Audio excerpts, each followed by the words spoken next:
Is CGPA is more important than skills?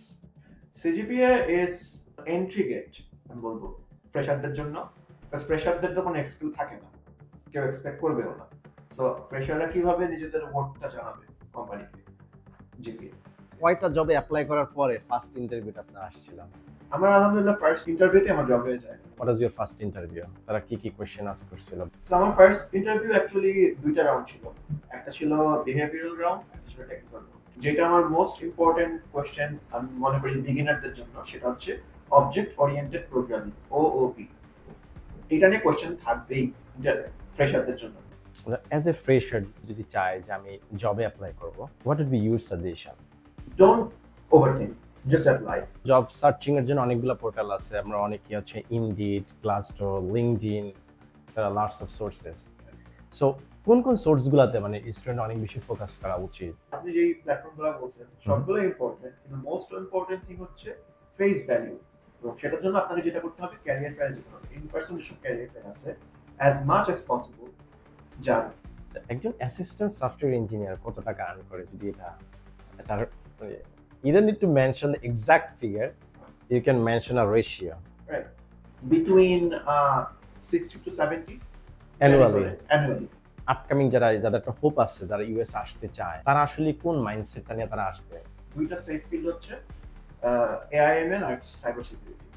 একটা myth কিন্তু আছে, সেটা হচ্ছে যে সাইবার সিকিউরিটিতে যদি কেউ পড়াশোনা করে, যদি সে সিটিজেন না হয়, তাহলে তার জব পাওয়াটা টোটালি কমপ্লিকেটেড হবে। Is it true or is it A myth? Somewhat true, somewhat myth.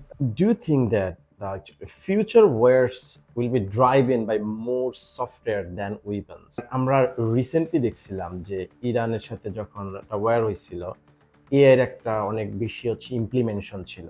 Right. Absolutely. In fact, ক্লডের সাথে যেটা পেন্টাগনের হ্যাঁ, ক্লড করে ইউজ করতে চাইছিল, কিন্তু ক্লডের যে সিইও সে রাজি হয়নি, এক্স্যাক্টলি। ওয়েপনাইজ করতে চায় না। আমাদের যে যে ফোন আছে, উই নেভার নো ফোনের ভিতরে কি চলতেছে। ফোন আমাদের কথা সব শুনতে পারে। আপনি মানে এটা অলরেডি আপনি হয়তো জানেন যে আমরা হ্যাঁ, হ্যাঁ। কোনো একটা বিষয়ে কথা বলতেছি, দেন আপনি ফেসবুকে যান বা ইনস্টাগ্রামে যান, আপনি ওই বিষয় রিলেটেড কিছু নিউজ আপনার এখানে আসতেছে। So it's listening. আপনি অ্যাকচুয়ালি ফেসবুকে দেখতে পারেন ওরা আপনার ইনফরমেশন কত জায়গায় সেল করছে। হুম হুম। আমি দেখলাম পার্সোনালি আমার ইনফরমেশন ওরা 10,000 জায়গায় সেল করছে।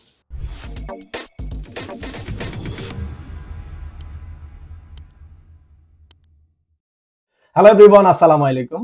So welcome to another podcast episode. আজকের এপিসোডে আমার সাথে আছেন Rashidul Ikram Sami, a software engineer at Boeing, one of the world's leading aerospace and technology companies. So সামিবের স্টোরিটা একটু ডিফারেন্ট। তিনি ইউএসএতে এন্ট্রি করছিলেন অ্যাজ এ ইমিগ্রেন্ট হিসাবে, then City College of New York থেকে আন্ডার গ্রাজুয়েট কমপ্লিট করে জর্জিয়া ইনস্টিটিউট অফ টেকনোলজি থেকে তিনি তার মাস্টার্স কমপ্লিট করেন। So right now he is a software engineer at Boeing. So Boeing এ join করার আগে তিনি সফটওয়্যার ইঞ্জিনিয়ার ছিলেন ইনফোসিসে। সো আজকের এপিসোডটা really very much informative. So আমি বলবো যে you will enjoy today's episode. I request everyone, please subscribe the channel and enjoy today's episode. Till then, আল্লাহ হাফেজ। Thank you so much. So ভাইয়া, welcome to my show. So so if someone wants to know who Rashidul Ikram Sami is, so what will be your answer? That's actually a very good and very good question. I would say a husband, a son, and a software engineer. Okay, so আমরা যদি last point থেকে শুরু করি, as a software engineer আপনি এখন, as far age I know, একটা Boeing কোম্পানিতে as a software engineer হিসেবে আছেন।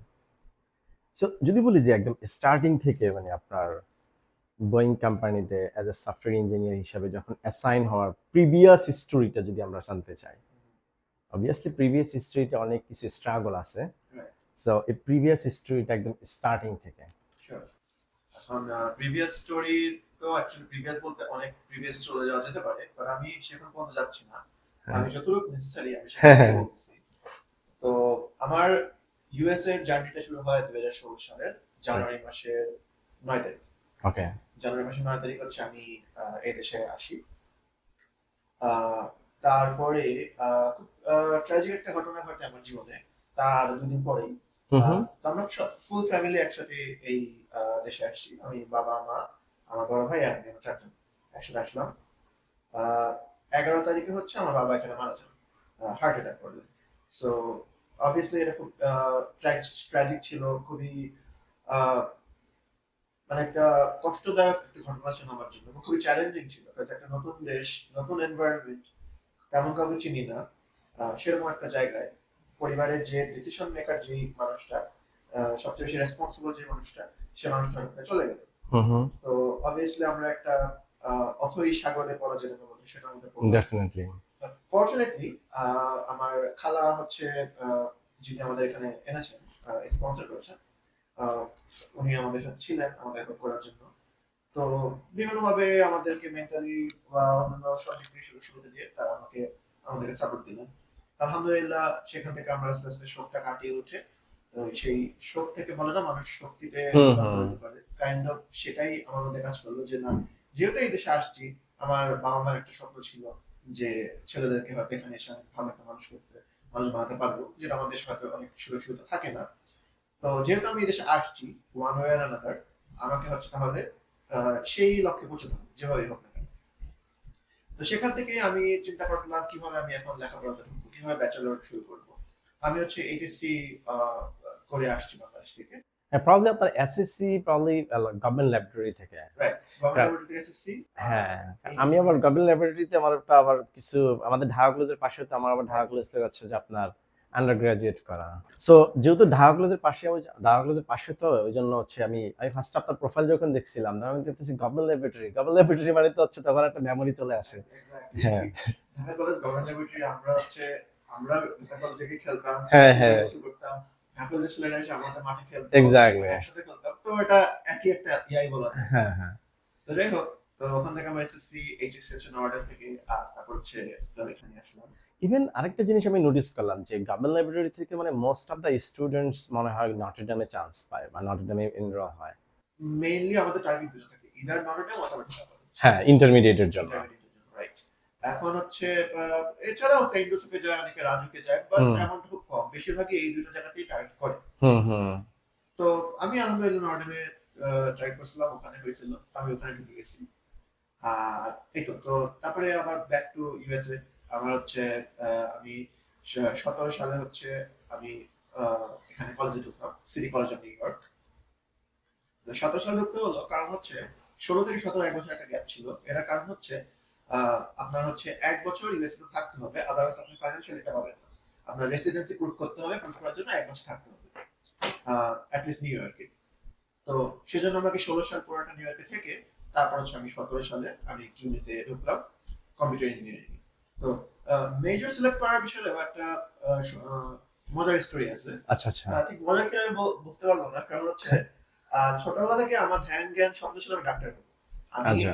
ওভাবেই করে প্রিপারেশন ছিলাম। বায়োলজি আমার খুব ফেভারিট সাবজেক্ট ছিল। আমি এসএসসি এইচএসসি তে বায়োলজিতে খুব ভালো করছি। বায়োলজির 9 সব জানতাম বলতে গেলে। ভাই আমিও তো সায়েন্সের ছিলাম কিন্তু এই যে চিত্র আঁকা লাগতো না, এটা তো খুবই দেখেন কমপ্লিকেটেড। চিত্র, এগুলো আমি অনেক প্র্যাকটিস করছি হ্যাঁ। যে যেমনি হোক আমি ডাক্তার হবো। হ্যাঁ, আমার ফ্যামিলি সবাই আমাকে সেটা ইন্সপায়ার করতো যে আমি ডাক্তার হবো।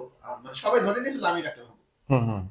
কিন্তু যখন আমি যে আমেরিকাতে আসলাম, এখানে মানে বাস্তবতাটা খুবই ডিফারেন্ট। লাইক আমি দেখলাম আমি যদি এখানে ডাক্তার হইতে যাই, আমাকে ফার্স্টে 4 বছর প্রি মেড স্কুলে পড়তে হবে। তারপরে হচ্ছে আমাকে পরীক্ষা দিতে হবে, ইউএস প্রিলিমিনারি যেটা।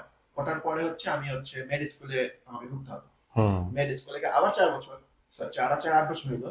তারপরে হচ্ছে আবার আমাকে রেসিডেন্সি করতে হবে 2 বা 3 বছর। তো টোটাল 11 বছরের একটা লম্বা জার্নি। রাইট। তারপরে গিয়ে হয়তো আমি একটা ভালো জব পাবো, তারপরে হচ্ছে আস্তে আস্তে আমি ফাইন্যান্সিয়ালি কন্ট্রিবিউট করতে পারবো। ওটাই আমাদের প্ল্যান ছিল। কিন্তু ওই যে বললেন না, মানুষ ভাবে এক হয় আরেক। হুম হুম।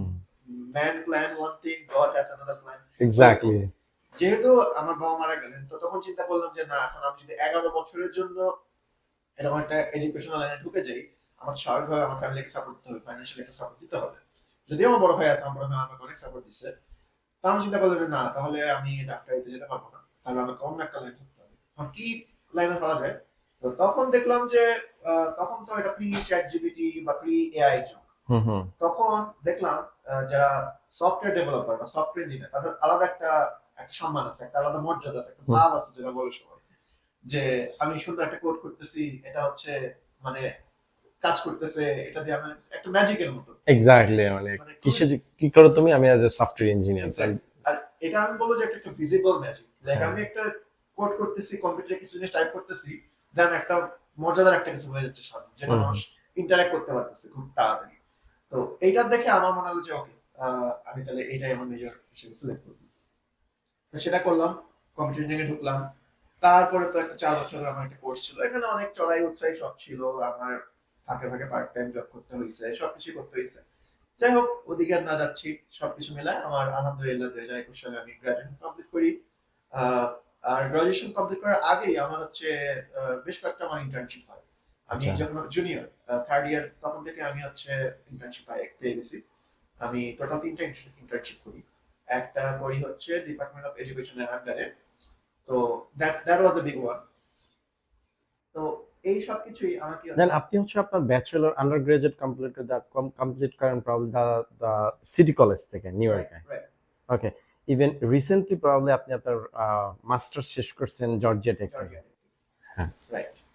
সো সিটি কলেজ থেকে তারপরে যখন আমি গ্রাজুয়েশন শেষ করলাম, তারপরে হচ্ছে আমাদের অনেক ক্যারিয়ার ফেয়ার হয় আমাদের কলেজে।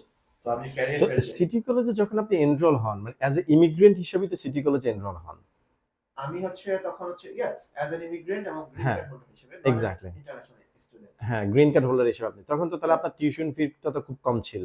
হ্যাঁ, টিউশন ফিটা খুব কম ছিল। That was one of the biggest reasons যে আমি সিটি কলেজে এনরোল হয়েছি। কারণ হ্যাঁ। হচ্ছে আমার অন্যান্য কলেজে এনরোল হওয়ার চান্স ছিল, স্টোনি ব্রুক ছিল, তারপর যে রচেস্টার ছিল, কিন্তু ওগুলো প্রাইভেট কলেজ এবং ওখানে একটা বড় একটা ফান্ডিং লাগে। হুম, হুম। সেটা হচ্ছে আমাকে লোন দিতে হবে, তো সেটার মধ্যে আমি যেতে চাচ্ছিলাম না। যার কারণে আমি হচ্ছে সিটি কলেজে ঢুকলাম। তো সেখানে স্বল্প খরচে ইনফ্যাক্ট ওরা ফাইন্যান্সিয়াল এইডও পাওয়া যায়, স্কলারশিপও পাওয়া যায়। তো এই জন্য আমি সিটি কলেজকে চুজ করলাম। বুঝতে পারছি। সিটি কলেজ কি হচ্ছে আপনার, এটা কি কোনো রিসার্চ বেসড ইউনিভার্সিটি? আমার actually I don't have enough idea. না, সো সিটি কলেজ হচ্ছে কিউনির আন্ডারে। কিউনি আচ্ছা, হচ্ছে city university of New York. এই ইউনিভার্সিটির আন্ডারে অনেকগুলো ক্যাম্পাস আছে। আচ্ছা। সিটি কলেজ একটা ওয়ান অফ দেম। এছাড়াও মনে করলেন বারুদ কলেজ আছে ম্যানহাটনে, তারপর হচ্ছে আপনার ব্রুকলিন কলেজ আছে, কুইন্স কলেজ আছে। সবগুলোই কিন্তু সিটি ইউনিভার্সিটি অফ নিউ ইয়র্কের আন্ডারে। এবং মজার ব্যাপার হচ্ছে আপনি এই ডিফারেন্ট ডিফারেন্ট ক্যাম্পাসে আপনি ইন্টারচেঞ্জেবলি আপনি হচ্ছে ক্লাস করতে পারবেন। আমি নিজেও করছি। আচ্ছা। যেমন আমি সিটি কলেজে আমার সব ক্লাস হইলেও আমি একটা ক্লাস করছিলাম বিএমসিসি তে। সেটা হচ্ছে বড় ম্যানহাটন বড় কমিউনিটি কলেজ সামথিং।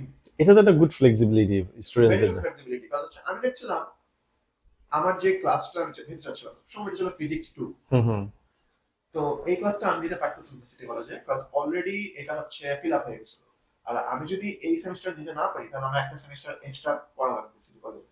তখন আমি চিন্তা করলাম তাহলে আমি ই ট্রান্সফার বলে এই পদ্ধতিটাকে, আমি দেখলাম ই ট্রান্সফার করে কোথায় যাওয়া যায়। তখন দেখলাম যে ওকে বিএমসিসি তে এই ক্লাসটা ওপেন আছে। তখন আমি ই ট্রান্সফার করে বিএমসিসি তে আমি একটা ক্লাস নিলাম। এই এই সুযোগটার মাধ্যমে আমি আমাদের 4 বছর যে টাইম ছিল, ওই টাইমেই আমি ব্যাচেলর কমপ্লিট করতে পারছি। বুঝতে পারছি। আদারওয়াইজ আমাকে হয়তো আরো একটা এক্সট্রা সেমিস্টার করা হতো। হ্যাঁ, হ্যাঁ।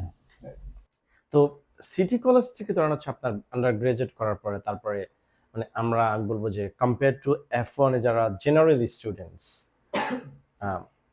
সো তাদের মতো তো ওই স্ট্রাগল পিরিয়ডটা আপনার হয়তো ছিল না, যে জবের জন্য যে preparation. So as a immigrant যারা গ্রিন কার্ড হোল্ডার, সো ওদের ব্যাচেলর কমপ্লিট করার পর ওদের ভেতরে কি অপরচুনিটিটা থাকে মানে compare to general students? Right. আমি অ্যাকচুয়ালি অনেক ফরচুনেট যে আলহামদুলিল্লাহ আমি হচ্ছে গ্রিন কার্ড হোল্ডার হিসেবে এখানে হ্যাঁ, আসতে পারছি। কারণ আমি জানি যারা ইন্টারন্যাশনাল স্টুডেন্ট তাদের স্ট্রাগলটা কি। আমার এক্স্যাক্টলি। অনেক ফ্রেন্ডস আছে এখানে। তো আহ, আমার ক্ষেত্রে যেটা হয়েছিল, হ্যাঁ আমার হয়তো ওদের মতো স্ট্রাগল করতে হয় নাই, বাট স্টিল একটা স্ট্রাগল ছিল, কারণ তখন ছিল কোভিড এরা। ইফ ইউ রিমেম্বার, কোভিড আমাদের হিট করেছে 2020 তে, রাইট। 20-21 এই 2টা বছর ছিল কোভিড। সো আমাদের সব নতুন একটা এনভায়রনমেন্ট সাথে অ্যাডাপ্ট করতে হয়েছিল। হুম, তখন হুম। আমাদের স্টাডি ফ্রম হোম যেটা ছিল, রিমোট লার্নিং ওটা শুরু হয়েছিল। তো ওই সিচুয়েশন থেকে আমি কিভাবে ট্রেডিশনাল ওয়েসে কিভাবে আমি জব ম্যানেজ করব, এটা অ্যাকচুয়ালি টোটালি একটা নতুন একটা এক্সপিরিয়েন্স ছিল আমার জন্য। বিকজ আপ আনটিল দেন যারাই জব পাইছে তাদের হচ্ছে এক ধরনের ব্যবস্থা ছিল যে আপনার কলেজ থেকে একটা কোনো একটা ব্যবস্থা করে দিবে, ওখান থেকে আপনি জব পাবেন। কিন্তু আমরা যেটা কোভিড এর টাইমে ছিলাম, everything was pause. Hmm. So আমাদের নিজেদের আর এইরকম কেউ কখনো এর আগে কখনো এক্সপিরিয়েন্স করে নাই। সো আমরা ছিলাম ফার্স্ট। সো তো এটা একটা চ্যালেঞ্জ ছিল, কিভাবে আমি জবটা নিব, কিভাবে আমি জব খুঁজবো। তো এই চ্যালেঞ্জটা আমার আমার ছিল, এবং মেইনলি তখন আমাকে যেটা করতে হয়েছে, আমাকে হচ্ছে রিমোটলি বিভিন্ন জায়গায় রিচ করতে হয়েছে, সেটা লিঙ্কডইন এর মাধ্যমে হোক, ইনডিড, জিপ রিক্রুটার, ইভেন আমি পার্সোনালি অনেক কোম্পানিকে ইমেলও করছি যে তোমরা আগে আমাকে হায়ার করতেছো কিনা। তো সবকিছু আমাকে অ্যাকচুয়ালি হেল্প করছে আমাকে নেক্সট ফেজ জন্য ওকে, সো অ্যাজ এ আমি বলবো যে ধরেন আন্ডার গ্রাজুয়েট কমপ্লিট করার পরে বা যারা বাংলাদেশ থেকে আসে বা মাস্টার্স কমপ্লিট করার পরে অ্যাজ এ ফ্রেশার যদি আমি বলি যে সে যদি চায় যে আমি জবে অ্যাপ্লাই করব, so what would be your suggestion? আমি বলবো যে জবে অ্যাপ্লাই করার জন্য আগে মানে just don't overthink, just apply. আমি অনেককে দেখছি যে আমি জবে অ্যাপ্লাই করব, ওকে আমার এইটা লাগবে, আমার ওটা লাগবে, আমার এই স্কিল লাগবে, ওই স্কিল লাগবে, সো বা আমি এভাবে এখন করবো তখন করবো, এত কিছু চিন্তা করতে করতে অ্যাপ্লাইটাই হয়তো করা হয়ে ওঠে না। হুম হুম। বিকজ আপনি অ্যাপ্লাই করবেন হয়তো 10 জায়গায়, হয়তো আপনাকে এক জায়গায় রাখবে। সো জাস্ট অ্যাপ্লাই, অ্যাপ্লাই করতে থাকেন, একটা না একটা থেকে জায়গা থেকে ডাক আসবেই। আপনি ইন্টারভিউ দিবেন, রিজেক্ট হবে, ইন্টারভিউ দিবেন, রিজেক্ট হবে, বাট হতাশ হওয়া যাবে না। সবসময় আল্লাহর উপর ভরসা রেখে keep patience. just keep patience, keep believe in yourself, and then just go ahead. So অনেকেই তো জবের তো জব সার্চিং এর জন্য অনেকগুলো পোর্টাল আছে, আমরা অনেকেই হচ্ছে Indeed, Glassdoor, LinkedIn, lots of sources. So কোন কোন সোর্স গুলাতে মানে স্টুডেন্ট অনেক বেশি ফোকাস করা উচিত তাদের জবের জন্য, নাকি স্পেসিফিক কোনো জবের জন্য স্পেসিফিক প্ল্যাটফর্ম গুলাতে তাদের চুজ করা উচিত? Good question. আমি বলবো যে আপনি যেই প্ল্যাটফর্ম গুলো বলছেন সবগুলো ইম্পর্টেন্ট, কিন্তু মোস্ট ইম্পর্টেন্ট থিং হচ্ছে ফেস ভ্যালু। এবং সেটার জন্য আপনাকে যেটা করতে হবে, ক্যারিয়ার ফেয়ারে যেতে হবে। ইন পার্সন যেসব ক্যারিয়ার ফেয়ার আছে, অ্যাজ মাচ অ্যাজ পসিবল যান। যেমন আমি দুইটা গুড ক্যারিয়ার ফেয়ারের নাম জানি, একটা হচ্ছে বেয়া আর একটা হচ্ছে এনএসবি। ওকে। এই দুটো বেশ বড় ক্যারিয়ার ফেয়ার, এবং এখানে ফ্যাংয়ের যে কোম্পানিগুলো আছে, গুগল, ফেসবুক থেকে শুরু করে বোয়িং বলেন, এবং আরো অনেক বিগ জ্যান্ট কোম্পানিগুলো হচ্ছে ওখানে আসে ক্যারিয়ার ফেয়ারে। আপনি যখন ওখানে ইন পার্সন যাবেন, ওরা যখন আপনাকে দেখবে, আপনার একটা ফেস ভ্যালু আছে, যেটা হচ্ছে আপনি হয়তো অনলাইনে অ্যাপ্লাই করলে সেভাবে হবে না অ্যাজ আ বিগিনার। হ্যাঁ, আপনি যখন অনেক স্কিলড একজন কেউ হয়ে যাবেন, that's different case. But as a fresher আমি বলবো যে always go for career fair, then আপনি নিজেকে প্রেজেন্ট করেন। আমি অনেক সবসময় বলি এটাকে নিজেকে সেল করার মতো, যে আপনি কিভাবে নিজেকে প্রেজেন্ট করতে পারবেন রিক্রুটারের কাছ থেকে, রিক্রুটারের কাছে, যে কেন ওরা আপনাকে নিবে। আপনি যদি নিজেকে ভাবে প্রেজেন্টেবল করতে পারেন, আপনার স্কিল শো করতে পারেন, তাহলে হচ্ছে ওরা আপনাকে নিবে। আর সেটা করার জন্য আমি বলবো যে ইন পার্সন হচ্ছে ওয়ে বেটার দেন অনলাইন অ্যাপ্লিকেশন। যদি এরকম হয় যেটা ইন পার্সন কেরিয়ার ফেয়ার গুলাতে সে পার্টিসিপেট করতে পারতেছে না, তার আদার্স কাজের প্রেশারে, তো সেই ক্ষেত্রে যদি তার অনলাইন প্ল্যাটফর্মগুলো যদি তার মেইন সোর্স হয়, তাহলে কি তার সবগুলো সোর্সই সে সবসময় চেক করবে যে তার পজিশনটাকে অ্যাভেলেবেল আছে কিনা, বা তার যে একটা ডিজায়ার যে একটা পজিশন অ্যাপ্লাই করার ইচ্ছা, সো ওইটাতে সে অ্যাপ্লাই করবে এরকম কোনো কিছু? আমি বলবো যে communication and connection very very important. আপনি অবভিয়াসলি তার এই যে অনলাইন যে প্ল্যাটফর্ম গুলো, লিঙ্কডইন বলেন বা ইনডিড, জিপ রিক্রুটার, অ্যাপ্লাই সে করুক, তারপরে হচ্ছে তার যে ডিজায়ার্ড যে পজিশনটা সেখানে অ্যাপ্লাই করুক, চেক করুক। On top of that, reach out to people, reach out to people in those fields অথবা similar fields, just talk with them, maybe they have something for you, you never know that. তো আমি এরকম অনেক জায়গায় দেখছি যে আমি কোন একজনের সাথে কথা বলতেছি আমার ফিল্ড রিলেটেড, হঠাৎ করে সে বললো যে ও আমার তো এই এই পজিশনটা আমাদের কোম্পানিতে এখন ওপেনিং আছে, তুমি যদি চাও আমি তোমাকে রেফার করে দিতে পারি। তো that's a huge thing. Connection connection connection is most important thing. very important thing এবং খুবই powerful connection. So always communicate and connect with people, talk to people. So one thing is that আপনি বলছিলেন যে আপনি অনেকগুলো internship করছিলেন I think during under graduate. So academic যে প্রজেক্টগুলা, এখন ইন্ডাস্ট্রিয়াল যে প্রজেক্টগুলো আপনি এখন বর্তমানে যে জব করতেছেন, so obviously there is a big difference. So যদি শর্ট টার্মে যদি এটা এক্সপ্লেইন করেন যে আসলে ডিফারেন্সটা কোথায় অনেক বেশি? ডিফারেন্সটা আমি বলবো যে রেসপন্সিবিলিটি এবং হচ্ছে টেকনোলজি দিক থেকে। ওকে। ইন্টার্নশিপে যখন আমি গেলাম, মেইনলি আমার কাছ থেকে ওরা তেমন কিছু এক্সপেক্ট করতো না। ওরা জাস্ট ভাবতো যে ওকে আমি অ্যাজ এ বিগিনার। আমি তো শিখতে আসছি, তোমরা জাস্ট ছোটখাটো একটা কাজ একটা ধরাই দিবে, আপনি হচ্ছে ওটাই নাড়াচাড়া করবেন, খেলবেন। বাট যখন আপনি রিয়েল লাইফ জবে যখন যাচ্ছেন, তখন they are hiring you because they expect something from you, right. এবং হচ্ছে আপনাকে ওইটা ডেলিভার করতে হবে। তার জন্য আপনাকে ওই স্কিল সেটটা লাগবে, এবং ওই স্কিল সেটটা আপনি ইন্টার্নশিপে ডেভেলপ করতে হবে। সো এটাই হচ্ছে কানেকশনটা। আপনি ইন্টার্নশিপে যাবেন, স্কিল ডেভেলপ করবেন, দেন রিয়েল জবে যাবেন, সেটা অ্যাপ্লাই করবেন, and that's how you get promoted. So আপনার যখন ফার্স্টে যখন জবটা হয় আন্ডার গ্রাজুয়েট করার পরে, যে ফার্স্ট জবের আপনার ইন্টারভিউ এক্সপিরিয়েন্সটা, if you want you can share it. Absolutely. So first job ছিল আমার বা ক্যারিয়ার। কয়টা জবে অ্যাপ্লাই করার পরে ফার্স্ট ইন্টারভিউটা আপনার আসছিল? আমার আলহামদুলিল্লাহ ফার্স্ট জবেই আমার ফার্স্ট ইন্টারভিউতে আমার জব হয়ে যায়। ওকে, কংগ্রাচুলেশন। আলহামদুলিল্লাহ, যেটা আমার জন্য খুবই মানে আমি যে অ্যাকচুয়ালি এক্সপেক্ট করি নাই, বাট আমি যেটা শিখতে পারছি, একটু আগে যেটা বললাম যে ফেস ভ্যালু।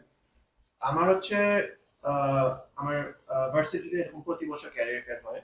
সো আমি জুনিয়র ইয়ার যখন ছিল, থার্ড ইয়ার, তখন থেকে আমি ক্যারিয়ার ফেয়ারে যেতাম। থার্ড ইয়ারে গেলাম, ওখান থেকে আমি ইন্টার্নশিপ ম্যানেজ করলাম। ফাইনাল ইয়ারে গেলাম, ওখান থেকে জব ম্যানেজ করলাম। আমার বেসিক্যালি আমার গ্র্যাজুয়েশনের আগে আমার জব কনফার্ম হয়ে যায়। সো আমার যেটা হয়, ফোর্থ ইয়ারে থাকতে, সিনিয়র ইয়ারে, তখন হচ্ছে আমাদের ক্যারিয়ার ফেয়ার হয় আমার কলেজে। সো ওখানে হচ্ছে এরকম বিভিন্ন কোম্পানি আসে, তো আমি গেলাম, আমার রেজিউমি নিয়ে গেলাম। ওখানে ইনফোসিসও ছিল, আর অনেক কোম্পানি ছিল। তো ইনফোসিসে যখন আমি গেলাম, আমি ইনফোসিস আগে থেকে জানতাম, ইনফোসিসের বিষয়ে কিছু জানতাম, কারণ আমার এক বড় ভাই অলরেডি ইনফোসিসে ছিলেন। তো ওরা যখন আমাকে জিজ্ঞেস করছিল যে তুমি কিছু জানো কিনা ইনফোসিস সম্পর্কে, আমি তো অ্যাকচুয়ালি বলতে পারছিলাম যে হ্যাঁ আমি জানি, তোমরা এইসব প্রজেক্টে কাজ করতেছো, তোমরা হচ্ছে এভাবে এভাবে কাজ করো।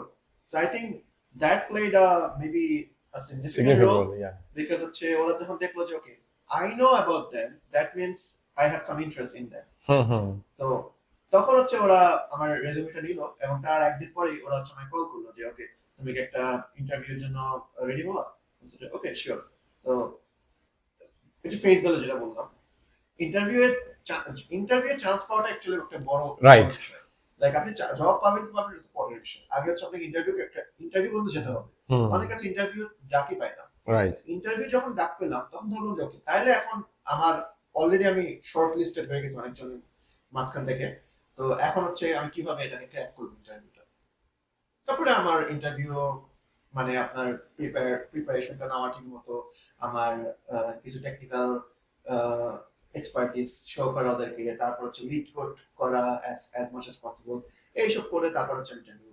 সো ইন্টারভিউ প্রিপারেশনের জন্য যদি আমি বলি যে ইন্টারভিউ প্রিপারেশনের জন্য কোন কোন সাইটগুলো অনেক বেশি ফোকাস করা উচিত? আমি যেটা বলবো সেটা হচ্ছে সফটওয়্যার ইঞ্জিনিয়ারদের জন্য লিড কোড মাস্ট। যেটা ইজি এবং মিডিয়াম যে কোয়েশ্চেন গুলো আছে লিড কোডে, এগুলো হচ্ছে সলভ করতে হবে, এগুলো সলভ করতে হবে। এবং সলভ শুধু ওখানে যে সলিউশন দেওয়া আছে ওটা মুখস্থ করলে হবে না, যেটা করতে হবে এটা বুঝতে হবে যে কেন আমি এটা করতেছি, কেন আমি অ্যালগরিদম ইউজ করতেছি, কেন আমি ডেটা স্ট্রাকচার ইউজ করতেছি। যখন ইন্টারভিউতে আপনাকে ওরা কোড করতে বলে, আপনাকে তখন থিঙ্ক আউট লাউড, এটা হচ্ছে শো করতে হয় যে আপনি যেটা ভাবতেছেন এটা আপনি কেন ভাবতেছেন, এটা ওদেরকে কাইন্ড অফ ওয়াক করতে হয়, আপনার অ্যাপ্রোচটা কি। তো এইটা যদি আপনি ওদেরকে দেখাতে পারেন, সেটা ভুল হলেও অ্যাটলিস্ট আপনি যে ওদেরকে দেখাচ্ছেন যে আমি এটা চিন্তা করতেছি এবং আমি এটা অ্যাপ্লাই করতেছি, এবং আমি এটা অ্যাপ্লাই করতেছি কারণ আমি বিলিভ করি এটা অ্যাপ্লাই করলে আমার এই জিনিসটা এভাবে সলভ করা যায়। এটা যদি আপনি ওদেরকে শো করতে পারেন, আমি বলবো যে that's a huge thing. I think এটা গুড একটা সিক্রেট জিনিস। I don't know about secret, but আমি অলওয়েজ এটা ফিল করছি। ইনফ্যাক্ট আমি এখন যখন ইন্টারভিউ নেই, আমিও এটাই তখন দেখা ট্রাই করি, আমি যারা ইন্টারভিউ নিচ্ছি। মানে এটাতে দেখা যায় কি, মানে একটা মানে ইন্টারভিউ আমি বলবো যে একটা এমপ্লয়ির বা অ্যাপ্লিকেন্টের, এটা বলা হবে যে অ্যাপ্লিকেন্টের ইনথুসিয়াজমটা কি, মানে ও কতটুকু ইন্টারেস্টেড বা ও চেষ্টা করতেছে, এটাকে অনেক বেশি হচ্ছে ইভালুয়েট করা হয় এরকম। এটা ওয়ান থিং, অ্যানাদার থিং হচ্ছে থট প্রসেস, যে আমি যে এই সলিউশনটার কথা চিন্তা করতেছি, মানে আমি কেন এই সলিউশন চিন্তা করতেছি, আমি কেন সলিউশন এ চিন্তা করতেছি, কেন আমি সলিউশন বি চিন্তা করতেছি না। একটা প্রবলেমের অনেকগুলো সলিউশন হতে পারে, এ বি সি, আমি কেন এই রাউটটা গেলাম, আমি কেন বি তে বা সি তে গেলাম না। আপনি যখন এই জিনিসটা অ্যান্সার করতে পারবেন, দ্যাট মিন্স আপনি আপনি জানেন, you know what you are doing, and we obviously want to hire people who know what they are doing. Exactly. So first যখন আপনার ইন্টারভিউ প্রিপারেশন শেষ, দেন হচ্ছে what is your first interview, তারা কি কি কোয়েশ্চেন আস্ক করছিল বা কিরকম ছিল আপনার ফার্স্ট ইন্টারভিউটা? সো আমার ফার্স্ট ইন্টারভিউ অ্যাকচুয়ালি দুইটা রাউন্ড ছিল, একটা ছিল বিহেভিয়ারাল রাউন্ড, একটা ছিল টেকনিক্যাল রাউন্ড। ওকে। সো বিহেভিয়ারাল রাউন্ডে ওরা হচ্ছে মেইনলি যেসব কোশ্চেন করতো যে টেল মি অ্যাবাউট ইউরসেলফ, তারপরে ওরা বিভিন্ন আমাকে সিচুয়েশন দিত যে মনে করো তুমি এরকম আহ, একটা আহ, একটা জায়গায় কাজ করতেছো, দেন তুমি এরকম একটা চ্যালেঞ্জ ফেস করলা তোমার কলিগের কাছ থেকে, তুমি কিভাবে এটা হ্যান্ডেল করবা, বা অ্যাঙ্গার ম্যানেজমেন্ট কিভাবে হ্যান্ডেল করবা, এইসব কোয়েশ্চেন গুলো ওরা হচ্ছে বিহেভিয়ার রাউন্ডে দেখতো। আর যে সেকেন্ড যে ফেজটা টেকনিক্যাল ফেজ, ওখানে আহ, পুরোপুরি হচ্ছে পিওরলি আমার সফটওয়্যার ইঞ্জিনিয়ারিং ব্যাকগ্রাউন্ড থেকে কোশ্চেন গুলো করতো। আহ, যেটা আমার মোস্ট ইম্পর্টেন্ট কোশ্চেন আমি মনে করি বিগিনারদের জন্য, সেটা হচ্ছে অবজেক্ট ওরিয়েন্টেড প্রোগ্রামিং, ওওপি। এটা নিয়ে কোশ্চেন থাকবেই ফ্রেশারদের জন্য, যে এক্সপ্লেন করা ওওপি কি, ওওপির যে চারটা বিষয় আছে, পলিমরফিজম, ইনহেরিটেন্স, তারপর হচ্ছে আরো দুটো আছে আমার এখন মনে করতেছে না। সো এইগুলো এক্সপ্লেন করা, যে আহ, এগুলো কি জিনিস, সহজ ভাষায় নিজের ভাষায় এক্সপ্লেন করা। আচ্ছা। তো এই জিনিসগুলাই, নাথিং ক্রেজি। আর হচ্ছে লিড কোড থেকে যদি একটু কিছু মিডিয়াম বা ইজি লেভেলের যে ইয়াগুলো আছে, প্রবলেম গুলা, এগুলো যদি সলভ করা যায়, তাহলে অনেক সময়, যেমন আমাকে একটা কোশ্চেন করছিল হচ্ছে কিভাবে সর্ট করব। এরকম আমাকে একটা স্ট্রিং দিয়ে দিছিল, সাপোজ হ্যালো, এখন এটা জাম্বল ছিল, লাইক ও এল এরকম কিছু ছিল, তো এটাকে আমাকে রিঅ্যারেঞ্জ করে সর্ট করতে হবে। হ্যাঁ। আমি কিভাবে কোডিং এর মাধ্যমে করব, তো এটা খুব একটা ইজি একটা সলিউশন লিড করে আছে। তো ওটাই আপনি যদি লিড কোড করেন, তাহলে হচ্ছে আপনার ইজিলি আপনি এটা সলভ করতে পারবেন। তো nothing crazy, just LeetCode, আর হচ্ছে আপনার ব্যাকগ্রাউন্ডে স্ট্রং থাকতে হবে, বুঝতে হবে যে আপনি কি করতেছেন। সো সো আপনি যখন ইনফোসিসে জয়েন করেন as a assistant software engineer, একজন অ্যাসিস্ট্যান্ট সফটওয়্যার ইঞ্জিনিয়ার কত টাকা আর্ন করে, যদি এটা you don't need to mention the exact figure, you can mention a ratio. Right. Infosys doesn't pay well at all. So Okay. এটা একটা big disadvantage আমি বলবো। বর্তমান যে জব, যে স্যালারি, যে আপনার স্ট্যান্ডার্ড, Mhm. সেটার তুলনায় ইনফোসিস খুব একটা পে করতো না।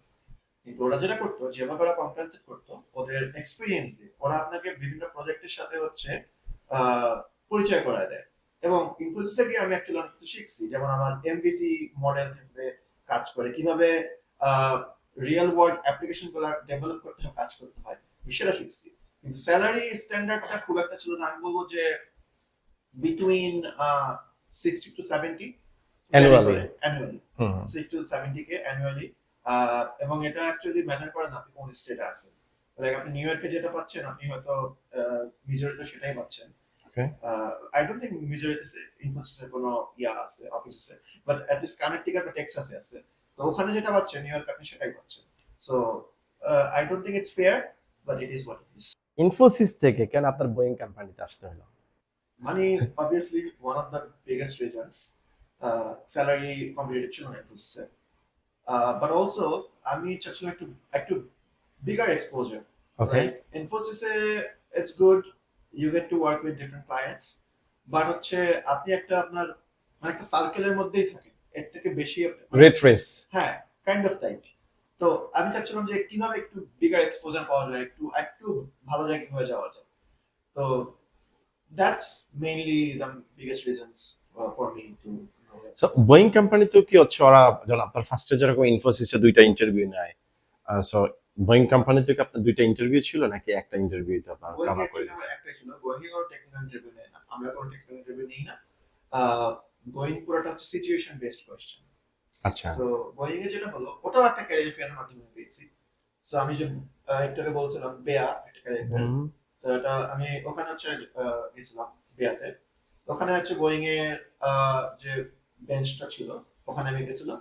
তো ওদের সাথে যখন আমার কথা হইলো, আই গেস ওরা সামহাও আমার রেজুমেটা লাইক করছে। তারপর আমাকে রিচ আউট করছে এক সপ্তাহ পরে ফোনে।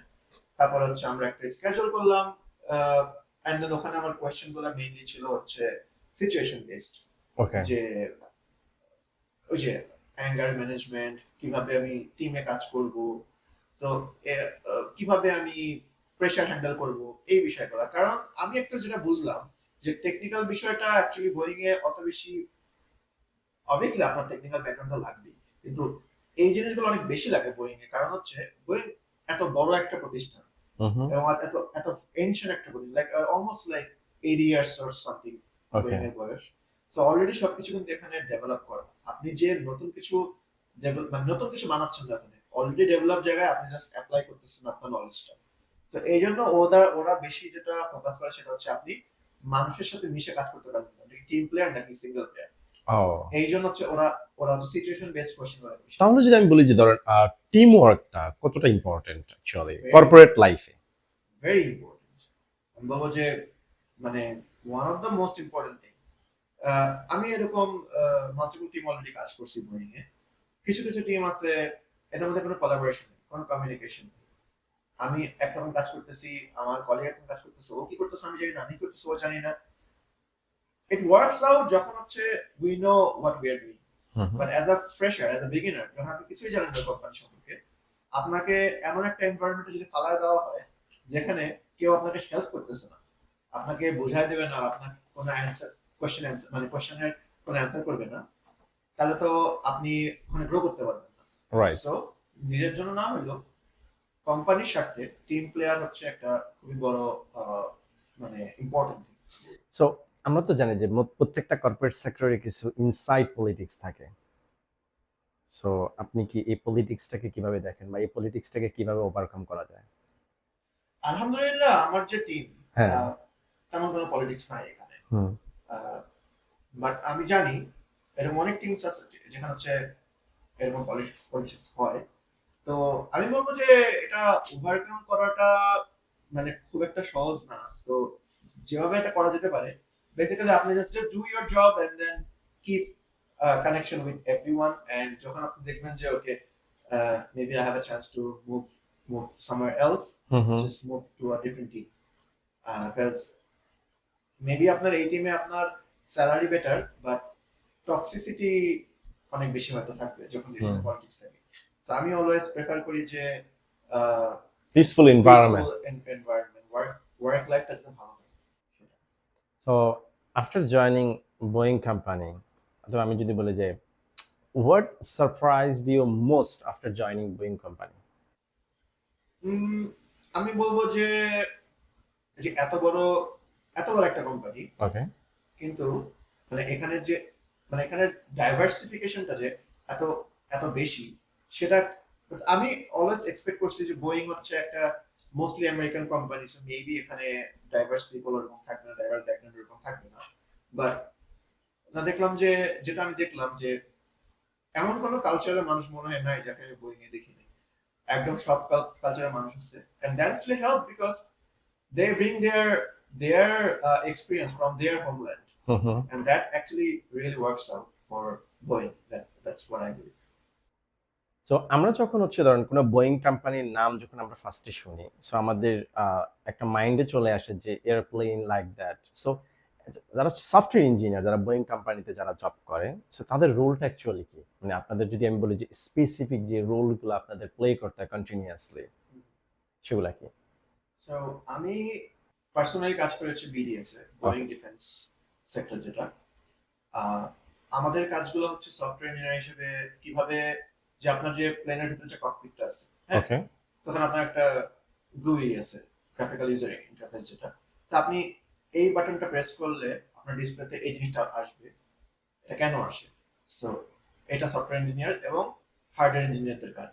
হার্ডওয়্যার তো যেটা ব্যাকে কাজ হচ্ছে সেটা, সফটওয়্যার হচ্ছে আপনার ভিজিবলি যে জিনিসটা আপনি দেখতেছেন যে আপনি এটা প্রেস করলে এটা হচ্ছে, বা যুদ্ধ এয়ারক্রাফট গুলো যেটা আপনি এটা ক্লিক করলে মিসাইল যাচ্ছে এখান থেকে।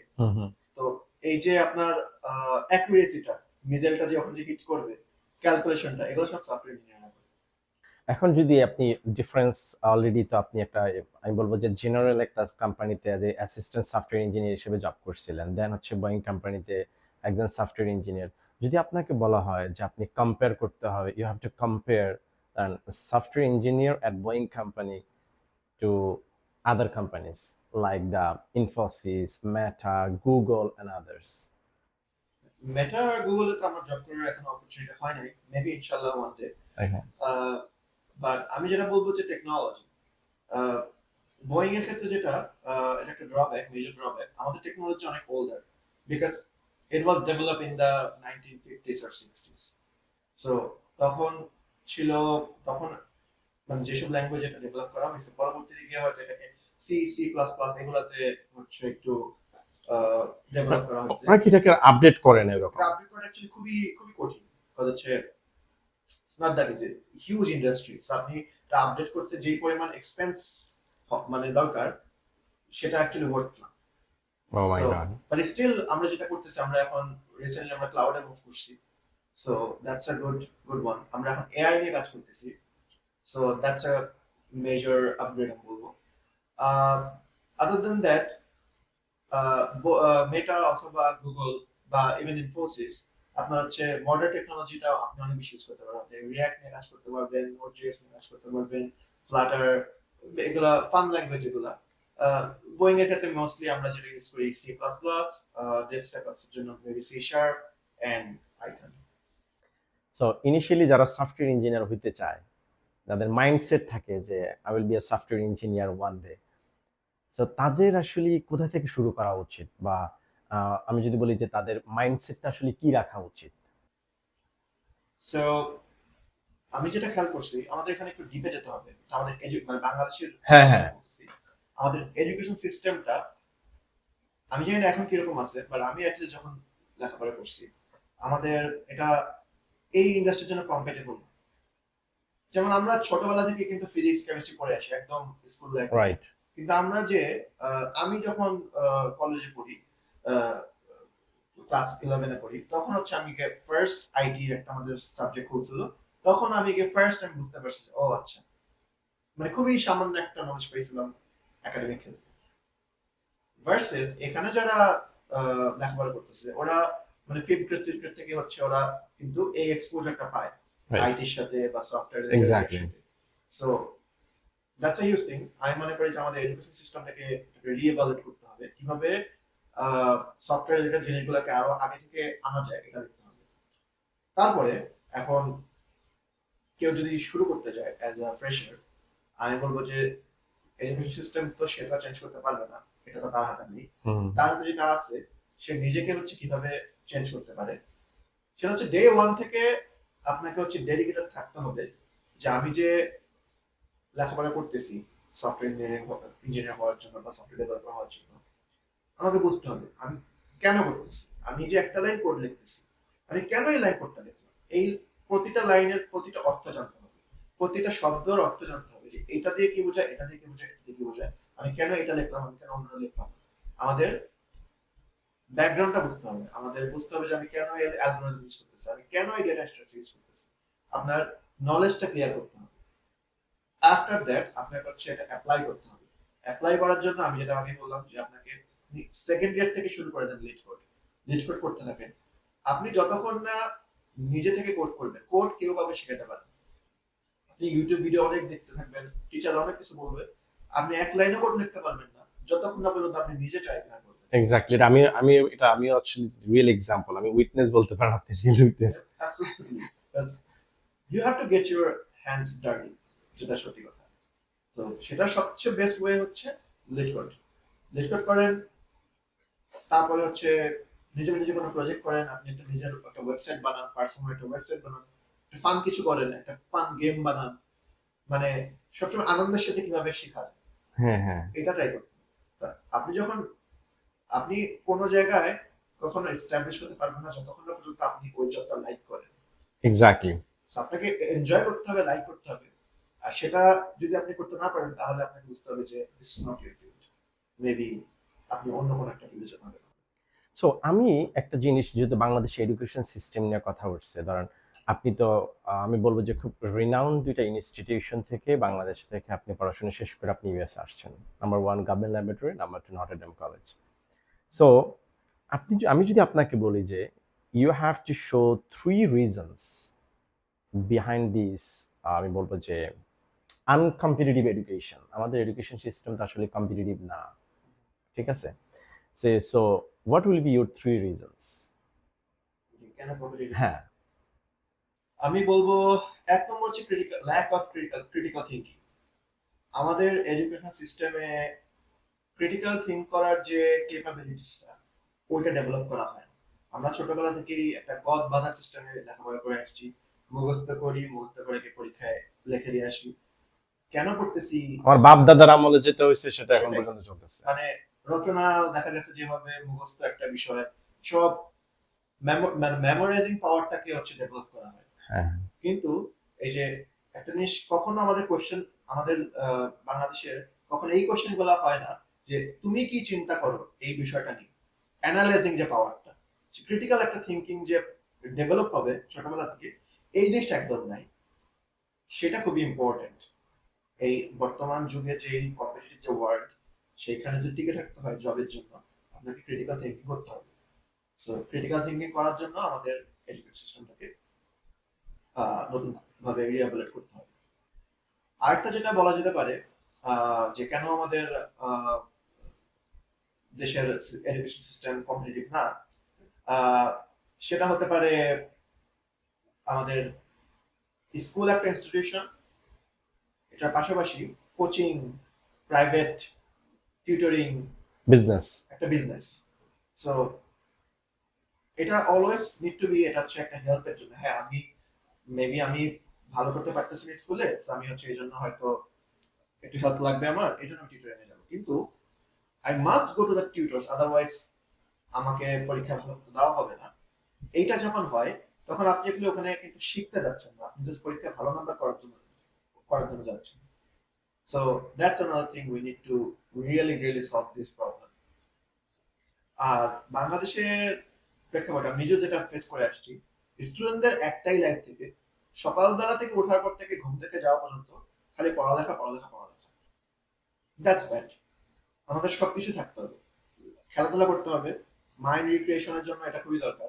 বাইরে যেতে হবে, মানুষের সাথে মিশতে হবে, কমিউনিকেশন করতে হবে, একটা পার্ট লেখাপড়া করতে হবে, তাহলে হচ্ছে আপনার সবগুলো স্কিল ডেভেলপ হবে।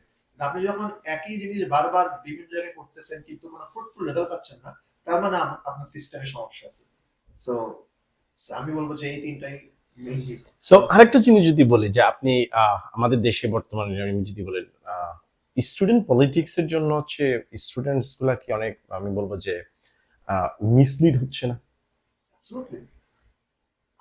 I feel like student politics totally, আমি ব্যান শব্দটা ইউজ করতে চাচ্ছি না, but totally it should be restricted, very restricted. যে ওদের ওদের আহ, মানে ক্ষমতাটা কতটুকু থাকতে পারে বা কতটুকু পর্যন্ত স্টুডেন্ট পলিসি যেতে পারে। যেমন আপনি যদি এই দেশের কথা চিন্তা করেন, এখানেও স্টুডেন্ট পলিটিক্স হয়, কিন্তু কিরকম মাত্রায় হয়।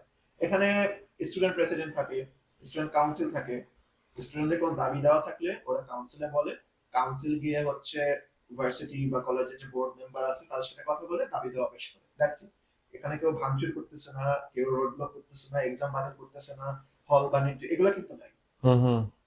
So, যতক্ষণ পর্যন্ত এগুলা বন্ধ করা যাবে না, ততক্ষণ পর্যন্ত আমাদের শিক্ষার মান উন্নয়ন হবে না। কারণ হচ্ছে আপনি দেখেন সেশন জট একটা কত, মানে 3 বছর আগে যে ছেলেটার পাশ করে বের হওয়া যাওয়ার কথা, সে এখনো আছে। সে এক্স্যাক্টলি। নিজেও তো পার্সোনালি ফ্রাস্ট্রেটেড হয়ে যায় যে আমি হচ্ছে পড়ালেখা শেষ করতে পারতেছি না, আমি কবে পড়ালেখা শেষ করবো, কবে আমি একটা জব বা কিছু একটা করবো, আমার ফ্যামিলিকে সাপোর্ট দিতে পারবো, নিজের একটা ফ্যামিলি করবো। অনেক পিছায় পড়তেছি আমরা।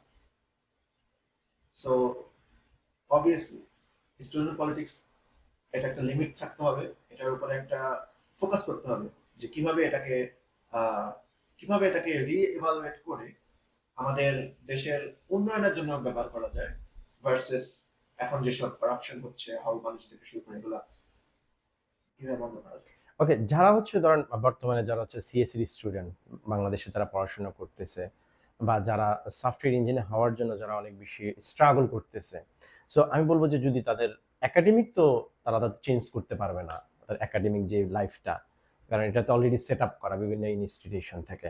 যদি আলাদাভাবে সে যদি চায় যে আমি এই জিনিসগুলো করলে হয়তো আমার লাইফে ক্যারিয়ারটা অনেক বেশি ভালো হবে, তো সেই ক্ষেত্রে কিগুলা ফোকাস করা উচিত বা কোন সাইডগুলো ফোকাস করা উচিত?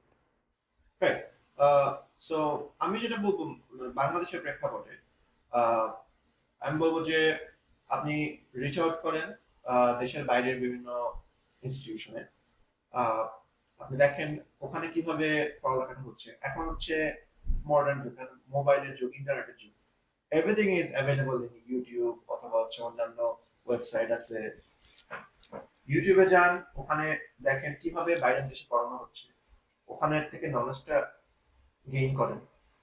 এবং সেটা হচ্ছে আপনি অ্যাপ্লাই করা ট্রাই করেন। কারণ আপনি আপনার এডুকেশন সিস্টেম আপনি একা চেঞ্জ করতে পারবেন না, but what you can do now in 2026 is gather experience from another nations education system very easily. আপনি ফ্রি ক্লাসে এনরোল করতে পারবেন। অনেক অনেক এখানে অনেক ভার্সিটি হচ্ছে ফ্রি ক্লাসের সুযোগ দেয়। আপনি চাইলে হচ্ছে অনলাইনে এনরোল করতে পারবেন, কোনো টাকা পয়সা লাগবে না। এনরোল করবেন, করে হচ্ছে ওরা কিভাবে ক্লাস করতেছে দেখবেন, শিখবেন, সেটা আপনি আপনার ইয়েতে অ্যাপ্লাই করবেন। সো রিসেন্টলি আমি একটা আর্টিকেল পড়ছিলাম, সো ওই আর্টিকেলটার ভিতরে এরকম ছিল যে নেক্সট হচ্ছে নেক্সট ডিকেড বলে নেক্সট ইয়ারটা বা নেক্সট জেনারেশনের জন্য not Python language, not Java language, the language would be English language.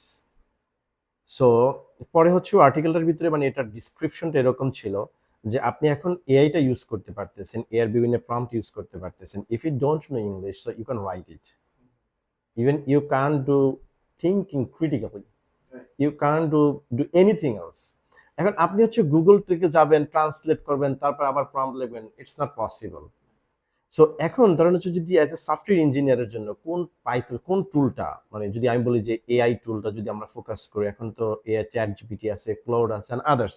So as a software engineer হিসেবে আপনি কোন এআই টুলটাকে প্রেফার করেন বা কোন এআই টুলটা বেশি ইউজ করেন? আমি যেটা বলবো, অ্যাকচুয়ালি এটা একটা গ্রেট কোয়েশ্চেন। আপনার এআই এর একটা অ্যাডভান্টেজ আছে আর ডিসঅ্যাডভান্টেজ আছে। হ্যাঁ। আমি যখন কলেজে ব্যাচেলর শেষ করি 21 সালে, তখনও কিন্তু এআই আসেনি, চ্যাট জিপিটি এসেছিল 2022 সালে। আমার যে অ্যাসাইনমেন্ট গুলো দেওয়া হয়েছে এগুলো আমাকে শিখে কিন্তু করতে হয়েছে, শিখে আমি হচ্ছে অ্যাসাইনমেন্ট কমপ্লিট করছি। ভার্সেস এআই আসার পরে এখনকার স্টুডেন্ট যেটা আমি দেখি, ওরা ওদের অ্যাসাইনমেন্ট গুলো লিটারালি চ্যাট জিপিটি বা ক্লড বা এইসব এআই টুল দিয়ে করতেছে, অ্যাজ এ ওরা শিখতেছে না। সো আপনি যখন বলেন যে আমি কোন এআই টুলটা ইউজ করব শেখার জন্য, আমার কাউন্টার কোশ্চেন হচ্ছে, are you actually using them to learn or are you making them do your work? আপনি যদি প্রথমটা করেন, টোটালি ফাইন, আমি তখন সাজেস্ট করতে পারবো any any tool is great. ChatGPT, Claude, Grok আছে, জেমিনি আছে, কোপাইলট আছে, any tool is great. But আপনি যদি সেকেন্ড রাউটে যান, যে I am making them do my work, আমি অ্যাসাইনমেন্ট নিজে করতেছি না, আমি অ্যাসাইনমেন্টটা আপলোড করে দিচ্ছি, আমাকে কোড করে দিচ্ছে, আমি কোডটা নিয়ে বসায় দিচ্ছি, then you are literally killing your future yeah. In your own hand. So এটা অনেক, এটা অনেক টেম্পটিভ। আপনি আপনি এটা রেজিস্ট করাটা খুবই কঠিন, বিকজ আপনি দেখতেছেন আপনার সামনে এত বড় একটা এখন প্ল্যাটফর্ম আছে, আপনি চাইলেই কোনো কষ্ট করা ছাড়া আপনার অ্যাসাইনমেন্টটা দিয়ে দিবেন, সুন্দর করে দিবেন, 5 মিনিট আপনার শেষ সবকিছু, আপনি মেবি 100-100 পেয়ে যাবেন আপনার অ্যাসাইনমেন্টে, কিন্তু ইভেন্চুয়ালি আপনি কিছু শিখতেছেন। কিন্তু এটা তো এখন অনেক স্টুডেন্ট এটা মনে করে যে ধরেন আমি যদি এরকম হয়, ফরেন 50 স্টুডেন্টস আছে, ওকে, সো স্টুডেন্টসদের ভিতরে এখন এটা অনেক বেশি আমি দেখছি কিউরিসিটি কাজ করে যে আমি না হয় এআই টুল ইউজ করবো না, বা আদার্স স্টুডেন্টরা তো এআই টুল ইউজ করবে, তখন দেখা যাবে যে ওরা হচ্ছে কি আপনার পাস করছে সাবজেক্টটাতে, আমি ফেল করছি, ঠিক আছে? সো এই যে একটা কম্পারিজন চলে আসছে যে আমি যাতে নিজেকে আমি সেভ করতেছি, যে আমি লার্নিং এর জন্য আমি হচ্ছে এটা ইউজ করলাম না, আমি কোনো কপি করবো না। সো সেক্ষেত্রে তো ও পিছিয়ে যাইতেছে না ব্যাপারটা থেকে, একাডেমিকলি যদি আমি চিন্তা করি? Good question. আমি কখনোই মানে অ্যাটলিস্ট ভার্সিটি পর্যায়ে আমি কখনোই আমার ফ্রেন্ডের সাথে কম্পিটিশন করতাম না। আমি হলো নিজের সাথে নিজে কম্পিটিশন করতাম, how I was yesterday versus how I am today. আমি কি ইয়েস্টার থেকে বেটার নাকি আমি একটু ওয়ার্স? সো যখনই আপনি দেখবেন যে আপনি কম্পিটিশন করতেছেন আপনার ফ্রেন্ডের সাথে, ওকে ও 100 পেয়ে গেছে, আমি তো 30 পাইছি, কিন্তু ও যে চুরি করে করছে আর আমি যে নিজে থেকে করছি, এই চিন্তাটা যখন আপনার মাথায় আসবে, তখন আপনি মনে করবেন যে অ্যাকচুয়ালি আমি বেটার করতেছি। সো এই চিন্তাটা মাথায় রাখতে হবে। হ্যাঁ, একাডেমিক ক্ষেত্রে হয়তো আপনি অনেক ক্ষেত্রে পিছিয়ে যাবেন, দেখবেন যে আপনার অনেক ফ্রেন্ডরা হচ্ছে একদম 100 পেয়ে সব জিপিএ 4/4 পেয়ে যাচ্ছে। হাউএভার আমরা যখন হায়ার করি, আমরা আমরা এখন জানি জিপিএ 4/4 পাওয়াটা কতটা ইজি হ্যাঁ। এই এআই এর যুগে। সো আমরা জিপিএটাকে ওভাবে এখন ইভালুয়েট করি না, যেটা অ্যাকচুয়ালি 10 বছর আগে করা হতো। এক্স্যাক্টলি। আমি যখন প্রি এআই যুগে যখন আমি ব্যাচেলর করে বের হইছি, তখন আমার জিপিএ এর যেই ভ্যালু ছিল, ওই সেম জিপিএ এর ভ্যালু কিন্তু এখন আমি বলবো যে 50% ডেপ্রিসিয়েট করে। কারণ হচ্ছে ইউ নেভার নো এটা কি এআই দিয়ে করা হয়েছে নাকি করা হয় নাই। সো আমরা অলওয়েজ ট্রাই করি স্কিল অ্যাকচুয়ালি যে আমাদের ইন্টারভিউ তার স্কিলটা কি, আর সেইখানে আপনি হচ্ছে আপনার যে সো কল্ড মেরিটোরিয়াস যারা আহ, আহ, কি কি বলবো ফ্রেন্ডস। স্টুডেন্টস আছে, ফ্রেন্ডস ছিল যারা হচ্ছে 4 out of 4 পাইছে, হ্যাঁ। সেখানে আপনি ওদেরকে বিট করতে পারবেন যদি আপনি নিজের প্রতি নিজে অনেস্ট। সো আরেকটা জিনিস হচ্ছে আপনি হয়তো রিসেন্ট দেখছিলেন, মানে আই থিঙ্ক লাস্ট মান্থে ওই যে একটা নিউজ মেটা থেকে অ্যানাউন্স করছিল যে ওরা হচ্ছে 2026-এ প্রবাবলি দ্য 10,000 জব কাট করবে, which is I think the 10% of the workforce. So এখন এর জন্য তো অনেক, নট অনলি মেটা, মানে আদার্স জায়গায়, ইভেন আপনি এর আগে বলছিলেন যে ইভেন আপনার কোম্পানিতে অনেকগুলো লে অফ করছে। সো আমাদের অ্যাকচুয়ালি ফিউচারটা কি যদি আমরা বলি, what will be our future? Right, সেখানে দুইটা বিষয় হইতে পারে। একটা হচ্ছে আপনি কিভাবে এই সিচুয়েশনটা অ্যাডভান্টেজ নেবেন, অথবা সিচুয়েশন কিভাবে আপনার অ্যাডভান্টেজ নেবেন।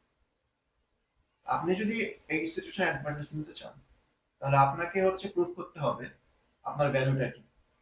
আপনি যদি এআই এর একটা ইঞ্জিনিয়ার লাগে, এআই ইঞ্জিনিয়ার বলেন বা এমএল ইঞ্জিনিয়ার বলেন, আপনি যদি ওই ফিল্ডে কোনো নলেজ গেইন করতে পারেন, কোনো সার্টিফিকেশন নিতে পারেন যে হ্যাঁ আমি অ্যাকচুয়ালি এআই ইমপ্লিমেন্ট করতে পারি, তাহলে কিন্তু আপনি অন্য লেভেলে চলে যাবেন।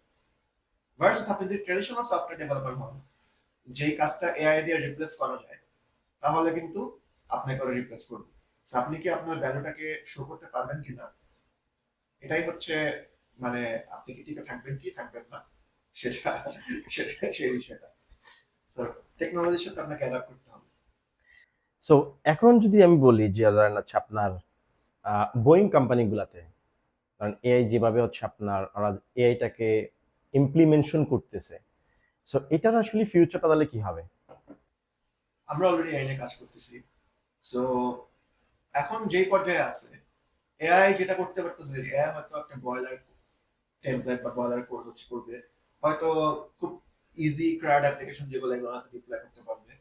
বাট এই যে ক্রিটিক্যাল থিঙ্কিং লেভেলে বা আর্কিটেকচার লেভেলের যে ডিসিশন গুলো, ওগুলা কিন্তু এআই এখন নিতে পারে না, বা হয়তো নিয়ার ফিউচারে, মানে খুব একটা নিয়ার ফিউচারে পারবেও না। সো আমাদের যেটা করতে হবে, আমাদের হচ্ছে ওই জায়গাগুলোতে আমাদের হচ্ছে এক্সপিরিয়েন্স গেইন করতে হবে। আপনাকে হচ্ছে out of the box think করতে হবে। আপনাকে চিন্তা করতে হবে, যেমন আমি যদি আমার নিজের এক্সাম্পল দিই, আমি যে বোয়িং এ কাজ করতেছি, আমার রোলটা তো, আমি হচ্ছে ডেভঅপস ইঞ্জিনিয়ার। আমার রোলটা তো আমি যে করতেছি, সেটার বাইরেকে আমার চিন্তা করতে হবে আমার এই রোল প্লাস পার্সন এ এর রোল প্লাস পার্সন সি এর রোল, এই সবগুলো একসাথে হয়ে অ্যাজ আ অর্গানাইজেশন কিভাবে বোয়িং কাজ করতেছে। আমি যখন ওই উপর লেভেলে হায়ার ভিউ যে নলেজটা যদি আমি গেইন করতে চাই পারি, যে ওকে everything connects like this way, তখন হচ্ছে আমি বুঝতে পারবো যে আমি কোন কোন মানে আর্কিটেকচার লেভেলে আমার কোথায় আমার এক্সপ্রেশন নেওয়া দরকার, এবং আমি তখন যেটা যদি শো করতে পারি আমার ম্যানেজার বলেন বা আমার লিডারশিপকে, তখন হচ্ছে আমার একটা ভ্যালু থাকবে। এই জন্য তখন হচ্ছে আমি আই বিলিভ আমি সেফ থাকবো। তো আমাদেরকে ওটা চিন্তা করতে হবে, আর্কিটেকচার লেভেলে নলেজ গেইন করতে হবে। মানে always think out of box. Think out of box, আর হচ্ছে আপনাকে আর্কিটেকচার লেভেলে থিঙ্ক করতে হবে। আর্কিটেকচার এখনো কিন্তু এআই রিপ্লেস করতে পারতেছে না, বা অ্যাটলিস্ট নট দ্যাট সুন এটা হবে। তো আপনাকে ডিজাইনটা ইয়া করতে হবে, কিভাবে ডিজাইন করা যায়, কিভাবে আর্কিটেকচার লেভেলে সব কাজ করতেছে আপনার কোম্পানি।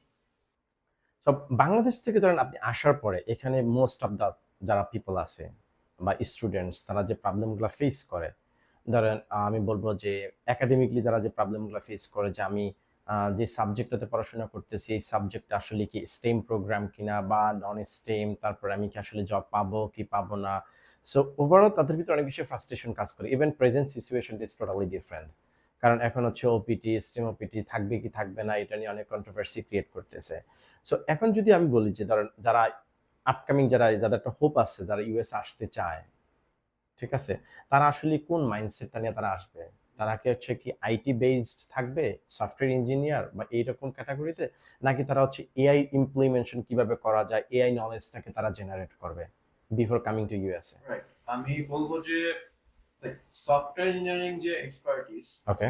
এইটা তো সবকিছুর বেস। ওকে। আপনি আইটি তে যান বা হচ্ছে এআই এ যান, মিনিমাম একটা সফটওয়্যার ইঞ্জিনিয়ারিং স্কিল লাগবে। ওটা আপনাকে বাংলাদেশ থেকে নিয়ে আসতে হবে। হুম। সেকেন্ড যেটা, আপনি কোন ফিল্ড চুজ করবেন, আমি বলবো যে এখন আপনি যদি আসেন, আমি বলবো যে দুইটা সেফ ফিল্ড হচ্ছে এআইএমএল আর সাইবার সিকিউরিটি। এআই কিন্তু এখনো সাইবার সিকিউরিটিকে রিপ্লেস করে নাই, বা এটা করাটা এতটা ইজিও না, আপনার স্পেশালি ডিফেন্স কোম্পানিগুলোর ক্ষেত্রে।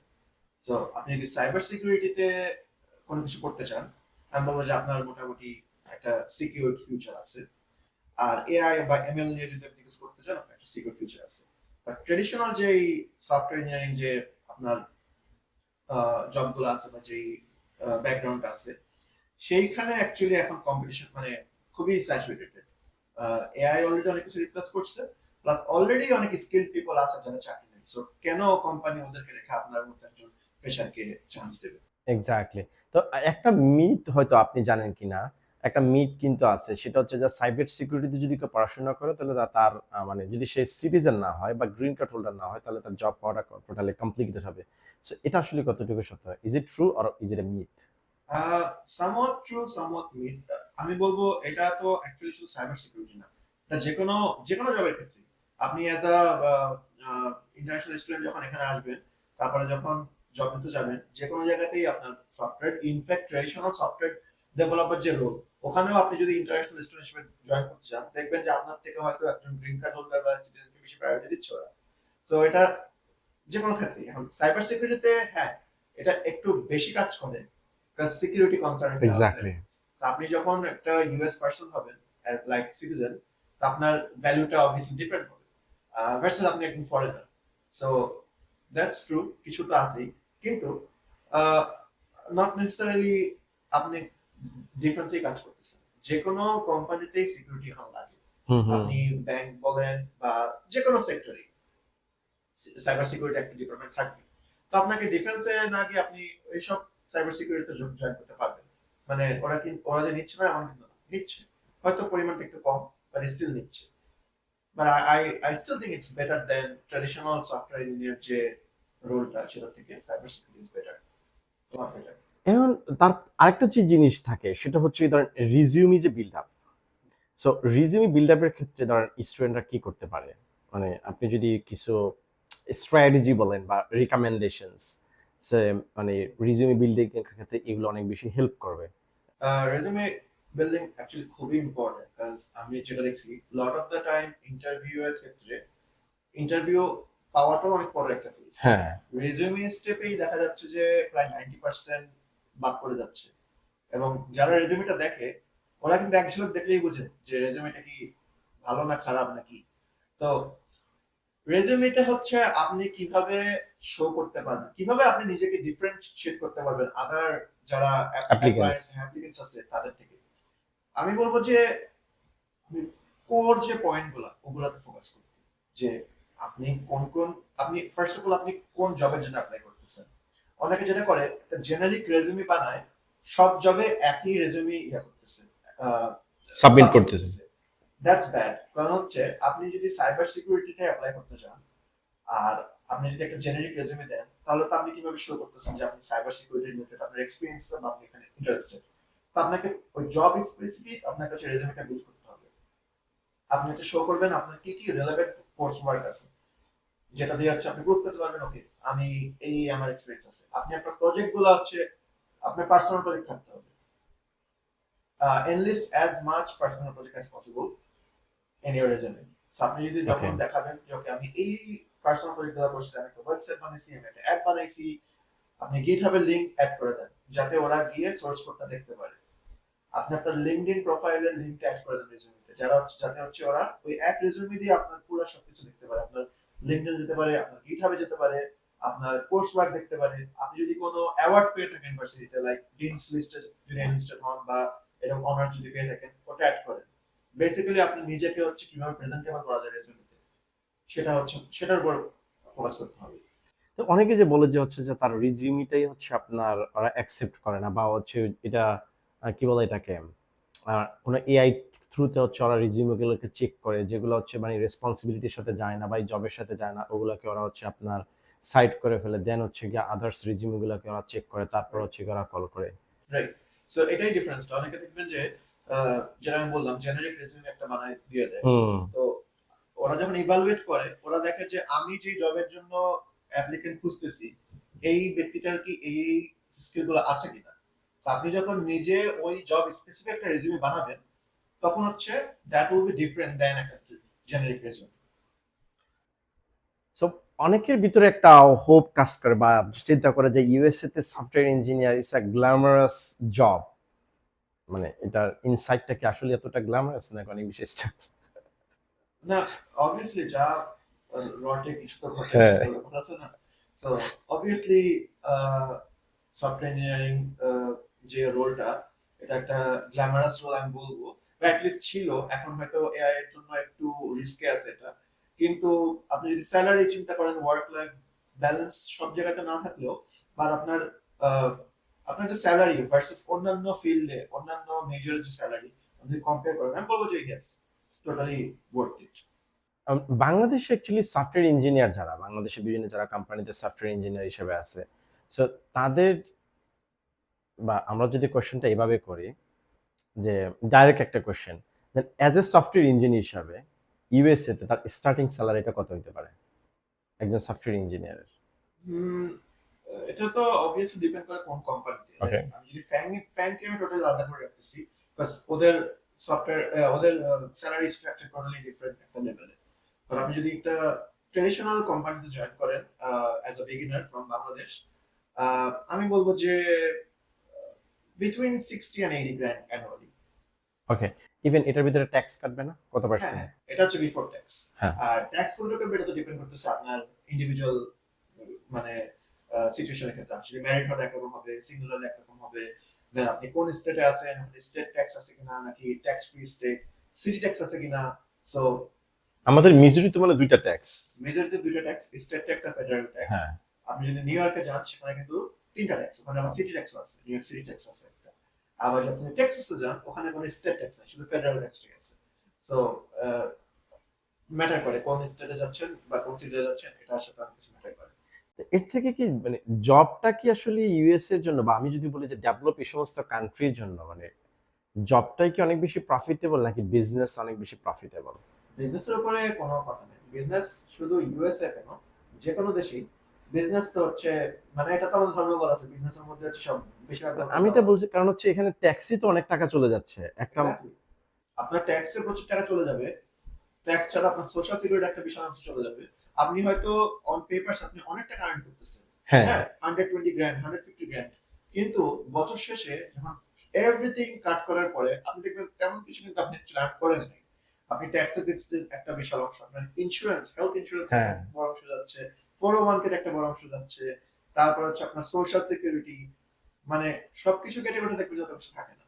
সো সেই ক্ষেত্রে বিজনেস হচ্ছে ডেফিনেটলি অনেক অনেক বেটার, আমি বলবো যেটা। আমাদের পাশে ইন্ডিয়ায় আপনার আইটিতে অনেক বেশি আগায় গেছে আমি বলবো যে।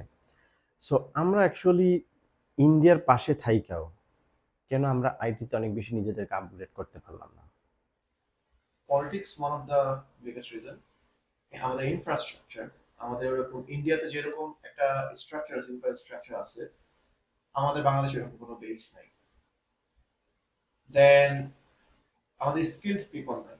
আমাদের পপুলেশন অনেক বেশি, কিন্তু স্কিলড পপুলেশন কিন্তু তেমন একটা নাই। সবকিছুই প্লে আউট করে। তো ইন্ডিয়াতে দেখেন আপনার আইটি রিলেটেড যে ক্লাসগুলো, ওরা কিন্তু একদম ছোটবেলা থেকে এগুলার সুযোগ থাকে। আপনি যদি চান এই ফিল্ডে যেতে, আপনি একদম স্কুল পর্যায়ে এইসব ক্লাস নিতে পারবেন। আমাদের কিন্তু একটা ফিক্সড কারিকুলাম বেসড স্ট্রাকচার। আমরা যে এসএসসি বা এইচএসসি পর্যন্ত আমরা কিন্তু কোনো ক্লাস সিলেক্ট করতে পারি না। আমাদের যেটা মানে ইনস্টিটিউশন থেকে সিলেক্ট করে দেওয়া হয়, এক্স্যাক্টলি। এই কটা ক্লাস তুমি করবা, আপনি কিন্তু ওগুলাই করতেছেন। আপনার সেই ইন্ডিপেন্ডেন্স থাকতেছে না। আপনি ফিজিক্সের স্টুডেন্ট হলেও আপনি সবকিছু করতেছেন, কেমিস্ট্রি হলেও সবকিছু করতেছেন, মানে আপনি সবকিছু করতে গিয়ে কিছুই করা হচ্ছে না, যেটা হয়।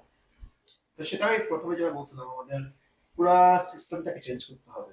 আমাদের এই ইন্ডিপেন্ডেন্সটা আগে থেকে দিতে হবে, যে আমি কোন কোন ফিল্ডে আমি যেতে চাই, সেই রিলেটেড ক্লাস ছোটবেলা থেকে নেওয়ার হচ্ছে সুযোগ দিতে হবে। তাহলে হচ্ছে আপনি যখন একটা 10 বছর ধরে একটা জিনিস শিখবেন ভার্সেস আপনি যখন 4 বছর শিখবেন, অবভিয়াসলি আপনার দুই ধরনের মানে নলেজ তৈরি হবে, রাইট? দুইটা তো কম্পেয়ার করা যাবে না। তো that's one of the thing. আমাদের ওরকম কোনো ইনফ্রাস্ট্রাকচার নেই। ইন্ডিয়াতে দেখেন বোয়িং এর বেস আছে, মেটার বেস আছে, তারপরে হচ্ছে যে কোনো বিগ জায়ান্ট গুগলের বেস আছে। বাংলাদেশে কিন্তু নাই।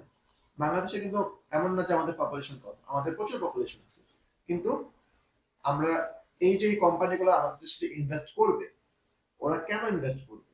ওদের একটা স্টেবিলিটি লাগবে। ওরা যখন দেখতেছে যে দেশের মধ্যে কোনো স্টেবিলিটি নাই, পলিটিক্স আছে, ব্যাড পলিটিক্স আছে, স্টুডেন্ট পলিটিক্স হোক আর আপনার মেইন পলিটিক্স হোক, সবকিছু প্লে আউট করার কারণে ইনভেস্টররা এখন ইনভেস্ট করতেছে না বাংলাদেশে। কাজে এইসব কোম্পানি করতেছে না, এইসব কোম্পানি যেহেতু হচ্ছে না, ওইসব জায়গায় মানুষ যেতেও পারতেছে না, বাংলাদেশের মানুষ। এই জন্য বাংলাদেশের মানুষ এখনো মানে অন্য একটা লেভেলে পড়ে আছে ইন্ডিয়ার তুলনায়। সো আমি যদি বলি, আপনি কি মানে is there any possibility can become Bangladesh a tech power house in future? Absolutely. আপনি দেখেন আমাদের পপুলেশন, বিশাল একটা পপুলেশন। হুম। আমরা কিভাবে এই পপুলেশনে কাজে লাগাতে পারি? আমরা কিন্তু দেখেন গার্মেন্টস ইন্ডাস্ট্রিতে অলরেডি আমরা কিন্তু বেশ শাইন করছি, রাইট? ইনশাআল্লাহ। সারা সারা ওয়ার্ল্ড ওয়াইড বাংলাদেশকে চিনে গার্মেন্টস এর মাধ্যমে। আমরা যদি গার্মেন্টস থেকে এভাবে সারা ওয়ার্ল্ডে চালাতে পারি, আমরা টেকটাকেও চালাতে পারবো। শুধু আমাদের যেটা লাগবে, ফার্স্ট অফ অল আমাদের হচ্ছে এডুকেশন সিস্টেম ভালোভাবে চেঞ্জ করতে হবে। যারা এডুকেশন প্ল্যানিং এ আছে এদেরকে বাদ দিয়ে আমাদের হচ্ছে নতুন মানুষ আনতে হবে, যারা বাইরের দেশে থেকে ওদের নলেজ গুলা জানছে, কিভাবে আমেরিকাতে এডুকেশন সিস্টেমটা চলে বা কিভাবে ইউকে তে চলে, রাইট। উন্নত বিশ্বে কিভাবে চলে। ওখান থেকে যারা এক্সপিরিয়েন্স যেসব মানুষ আছে এদেরকে নিয়ে এসে আমাদের এডুকেশন সিস্টেমটাকে রিএভালুয়েট করে সাজাতে হবে। সেকেন্ড হচ্ছে পলিটিক্সটাকে লিমিটেড করতে হবে, কন্ট্রোল করতে হবে, যেটা স্টুডেন্ট পলিটিক্স। তারপরে হচ্ছে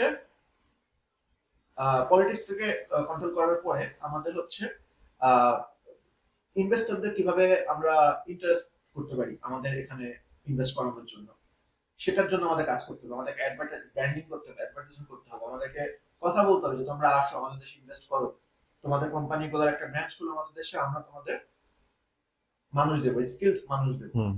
সো ফার্স্টে আমাদের স্কিল মানুষ দরকার, তারপর হচ্ছে আমরা স্কিল মানুষ সাপ্লাই দেবো, তারপর হচ্ছে এটা টেক হাবে মানে আমাদের ডেভেলপ করা যাবে। হ্যাঁ, কারণ আমাদের এখন বর্তমান যে জনসংখ্যা, এই জনসংখ্যা যদি আমরা প্রপার দেখি তাহলে মানে আমরা টেক ইন্ডাস্ট্রিতে আরো ভালো কিছু করার কথা ছিল। ইভেন আমার পরিচিত অনেকেই আছে যারা হচ্ছে আপনার আইটিতে সফটওয়্যার ইঞ্জিনিয়ার হোক, ডেটা অ্যানালিস্ট বা আদার্স বিভিন্ন হচ্ছে আপনার কোর্স করার পরে বা আপনার মাস্টার্স হোক, ব্যাচেলর হোক কমপ্লিট করার পরে ওইভাবে জব তারা পাচ্ছে না। ইভেন অনেকে হচ্ছে এখন ফ্রিল্যান্সিং এর দিকে ঝুঁকে যাচ্ছে, কিছু তো একটা করতে হবে। সো ইভেন অনেকে চিন্তা করে যে হচ্ছে আমি ইন্ডিয়ার কোনো একটা কোম্পানিতে যদি আমি কন্ট্রাকচুয়াল জবও যদি করতে পারি তবে আমি সেটা করব। সো ওভারঅল যে একটা ফ্রাস্ট্রেশন ঢুকে গেছে, এই ফ্রাস্ট্রেশনটা মানে ইমপ্রুভমেন্টের কোনো আমি হোপ দেখতেছি না, বা হোপ নাই ওইভাবে বলতে গেলে। সো এটা আসলে আসলে খুবই কনসার্নিং একটা বিষয় আমাদের জন্য, যে এত জনসংখ্যা থাকা সত্ত্বেও আমরা প্রপার এটার ইউটিলাইজেশন করতে পারতেছি না। Right, exactly.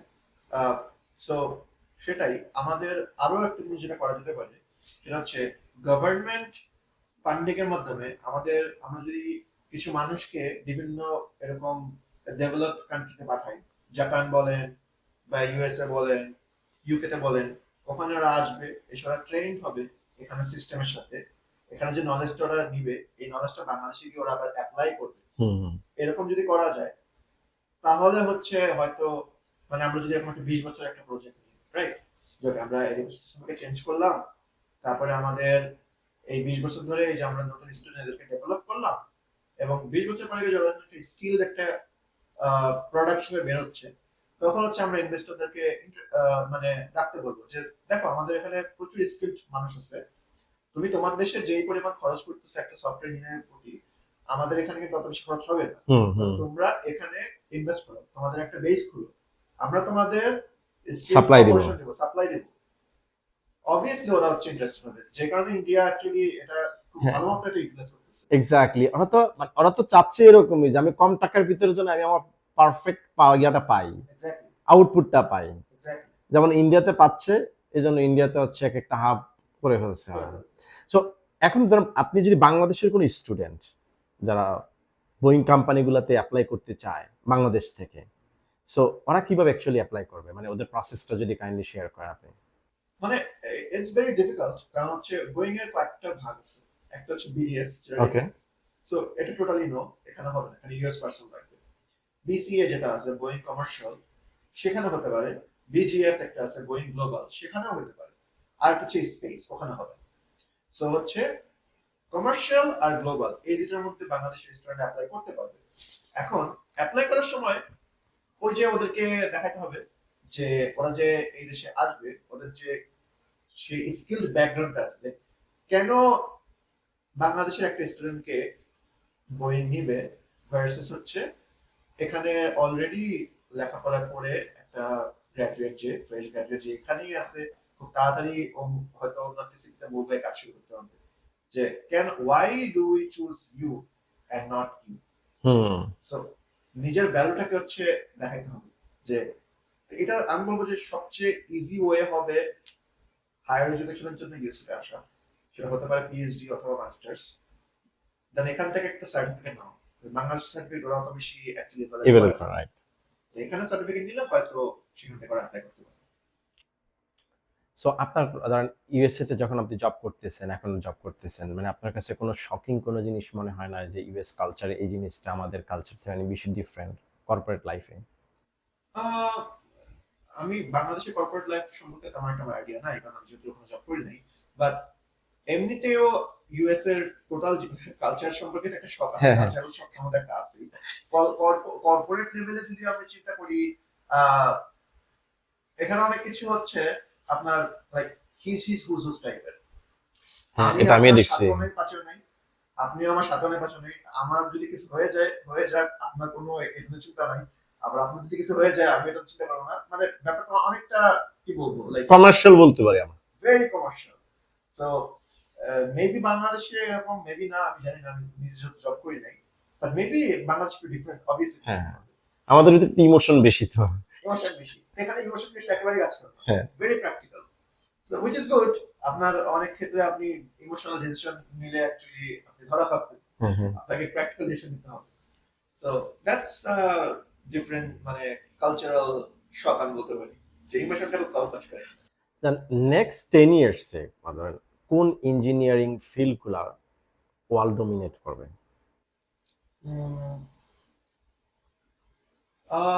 এআই ওকে obviously big one. ওকে। যদি এআই ইঞ্জিনিয়ার আর্টিফিশিয়াল ইন্টেলিজেন্স নিয়ে একটা মেজরে যদি আপনি একটা সার্টিফিকেট নিতে পারেন, দ্যাটস হিউজ। বা এমএল, মেশিন লার্নিং।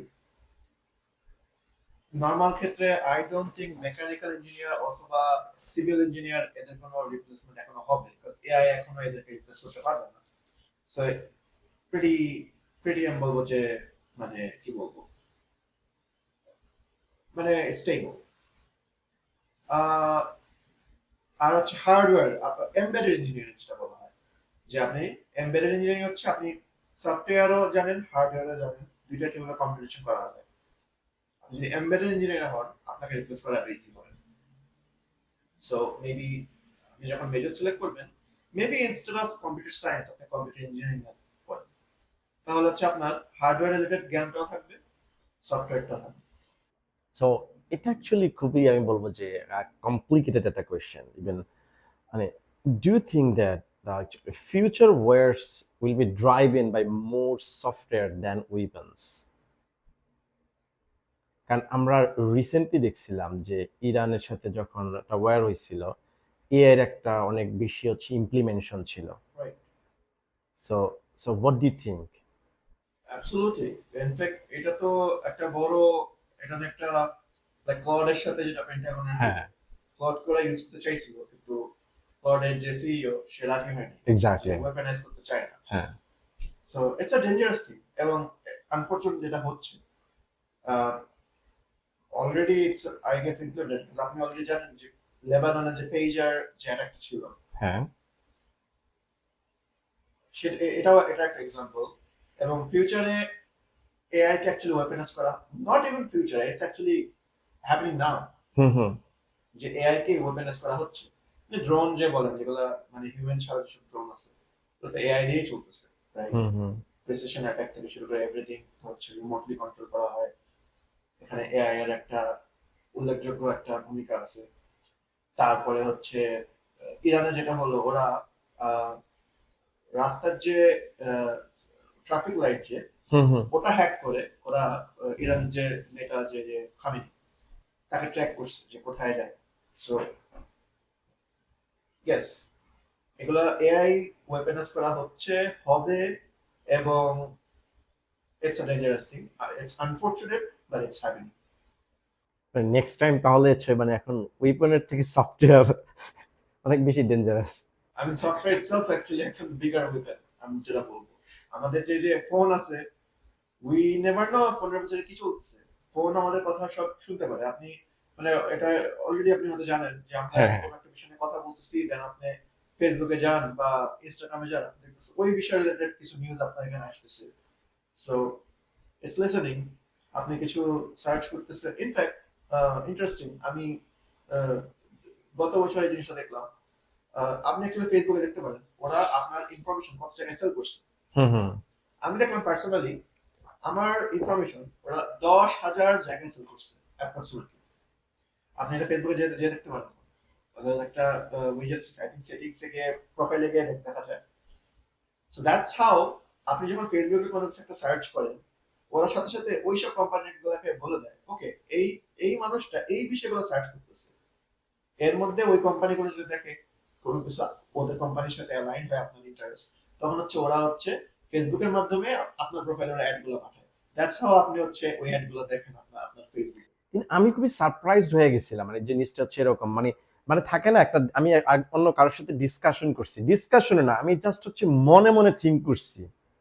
কারণ এক্সাম্পল আমি মনে মনে ঠিক করলাম যে আমি একটা অ্যাপেল ওয়াচ কিনবো, সামহাও অ্যাপেল ওয়াচের অ্যাড সামনে বেস্ট বাই থেকে বা আদার্স কোনো প্ল্যাটফর্ম থেকে অ্যাপেল ওয়াচের অ্যাড চলে আসে। আমি জানি না মনে মনে এটা করলে এখনো কি হয় কিনা বা কিভাবে হয়েছে, এটা কি কোইন্সিডেন্স ছিল কিনা, বাট অ্যাট লিস্ট কথা বলা বা সার্চ করা বা ইনফ্যাক্ট সেটাও করা লাগবে না। আরো ইন্টারেস্টিং ব্যাপার, মেবি আপনি এটা মনে মনে ভাবছেন যে অ্যাপল ওয়াচ হ্যাঁ, কিনবেন। হয়তো আপনার কোনো ফ্রেন্ড আছে হ্যাঁ। যে হচ্ছে অ্যাপল ওয়াচ ইউজ করে এবং আপনি তার সাথে খুব বেশি ঘনিষ্ঠ। হুম, তখন এই প্ল্যাটফর্ম গুলো ফেসবুক ইনস্টাগ্রাম ওরা দেখে ওকে এই মানুষটির সাথে আপনার ফ্রেন্ডশিপ আছে, এই মানুষটা এই এই উইজেট গুলো ইউজ করতেছে। মেবি আপনি আপনি যেহেতু ফ্রেন্ড আপনার সিমিলার ইন্টারেস্ট থাকতে পারে, ওখান থেকেও কিন্তু আপনাকে ওরা অ্যাড করে দিতে পারে যে ওকে মেবি আপনার ইন্টারেস্ট থাকতে পারে, right? So it's a very complicated and also interesting. আমরা কি তাহলে এখন কি আমরা কি বলবো যে আমরা কি আনসিকিউর? আমি বলবো যে আমরা হচ্ছে ইউ নো হোয়াট প্রোডাক্টস। কাজ যখন আপনার ফেসবুক চালাতে কোনো টাকা লাগে না, কিন্তু ইনস্টাগ্রাম না। চালাতে টাকা লাগে না। যখন কোনো কিছু চালাতে টাকা লাগে না, তার মানে হচ্ছে আপনি হচ্ছে ওটা প্রোডাক্ট। ওরা হ্যাঁ। আপনাকে বেচে টাকা আর্ন করতেছে, রাইট? সো আমরা লিটারালি হচ্ছে এইসব কোম্পানির প্রোডাক্ট। ওরা আমাদের ইনফরমেশন অন্য কোম্পানিকে বেচতেছে, বিনিময়ে ওরা টাকা আর্ন করতেছে। সো বেসিক্যালি আমাদের আমাদের আমাদের ইনফরমেশন এখন অ্যাকচুয়ালি সব জায়গায় ছড়াই গেছে, which is very dangerous because এখন এআই দিয়ে এখন যেসব কিছু করা যাচ্ছে, আপনি 2 বছর আগেও এআই জেনারেটেড একটা ভিডিও যদি বানানো হইতো, আপনি কিন্তু ডিফারেন্সিয়েট করতে পারতেন যে ওকে এটা এআই জেনারেটেড ভিডিও, এটা রিয়েল। কিন্তু স্পেশালি সিনিয়র সিটিজেনদেরকে এখন এত মানে এতভাবে ধোকা দেওয়া যায়, এসব এআই জেনারেটেড ভিডিও বানায়, ওরা কিন্তু বুঝতেই পারবে না কোনটা রিয়েল কোনটা ফেক। নট ইভেন সিনিয়র, এখন কিন্তু যারা আমাদের মতো বয়সী যারা, আমরাও অনেক সময় মানে দ্বিধায় পড়ে যাই হুম, যে হুম। এটা কি অ্যাকচুয়ালি রিয়েল নাকি অ্যাকচুয়ালি ফেক। তো it's only 2026 and we have a long way to go. Maybe আরো 50-60 বছরে কি হবে উই নেভার নো। হুম, আর আমাদের ইনফরমেশন অলরেডি ছড়ায় গেছে সব জায়গায়। সব মানে এআই এর কাছে বলেন বা বিভিন্ন ফেসবুক মানে সব জায়গায় ক্লাউডে আছে অনেক ইনফরমেশন। এখন এখান থেকে কি করা যাবে, সামনে কি হবে কি হবে না, উই নেভার নো দ্যাট। আমরা যদি চাই যে নিজেকে ধরেন কিছুটা হইলো প্রটেক্ট করার জন্য, তাহলে আমরা সেটা কিভাবে করতে পারি?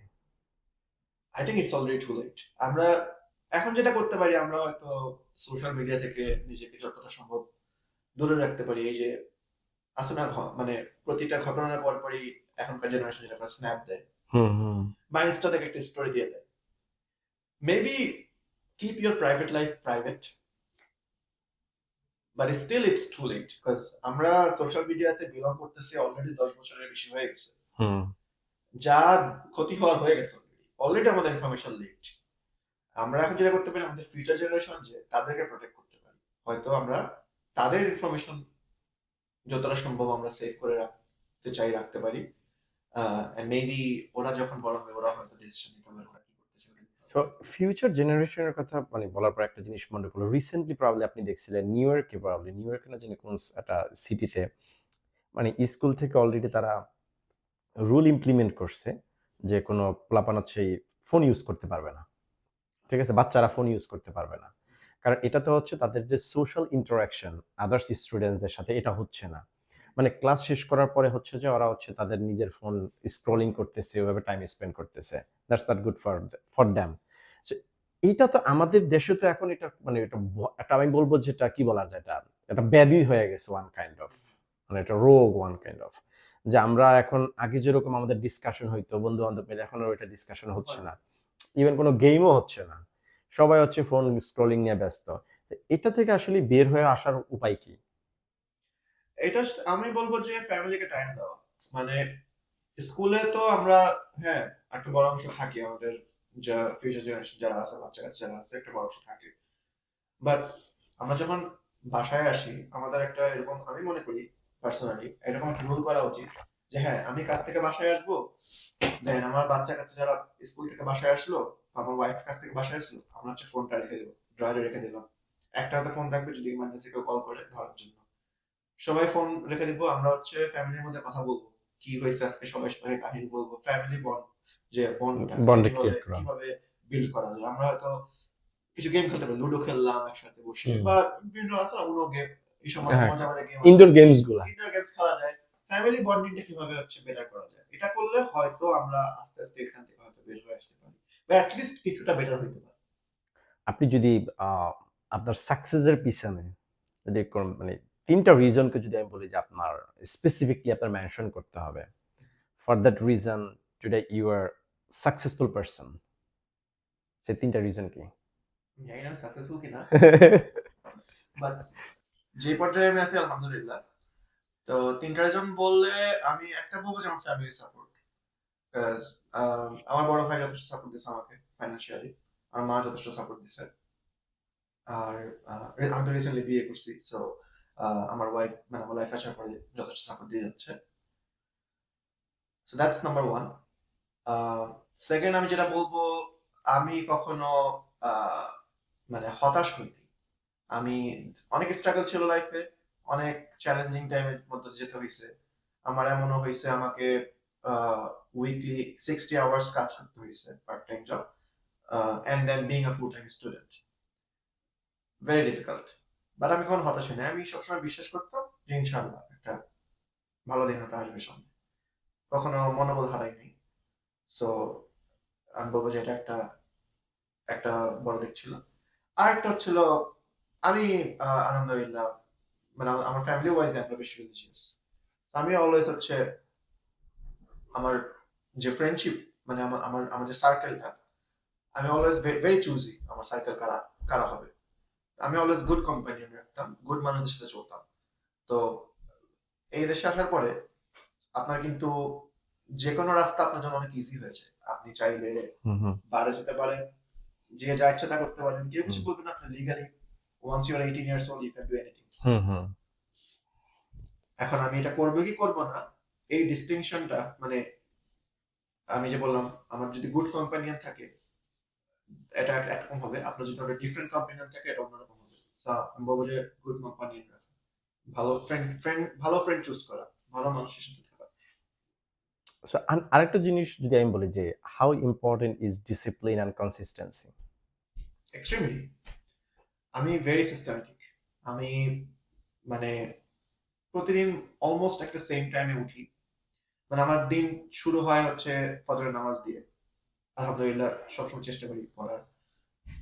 দেন হয়তো একটু ঘুমাই, তারপর হচ্ছে একটা লাইক 7টা বা 8টার দিকে উঠে অফিসে যাই, অফিস থেকে আসি, মানে একটা একটা সিস্টেমের মধ্যে চলে সবসময়, একটা একটা ডিসিপ্লিন লাইফ আমি মেনটেন করি, যে এতটা বাজে ওকে আমার এখন এই কাজটা করার সময়।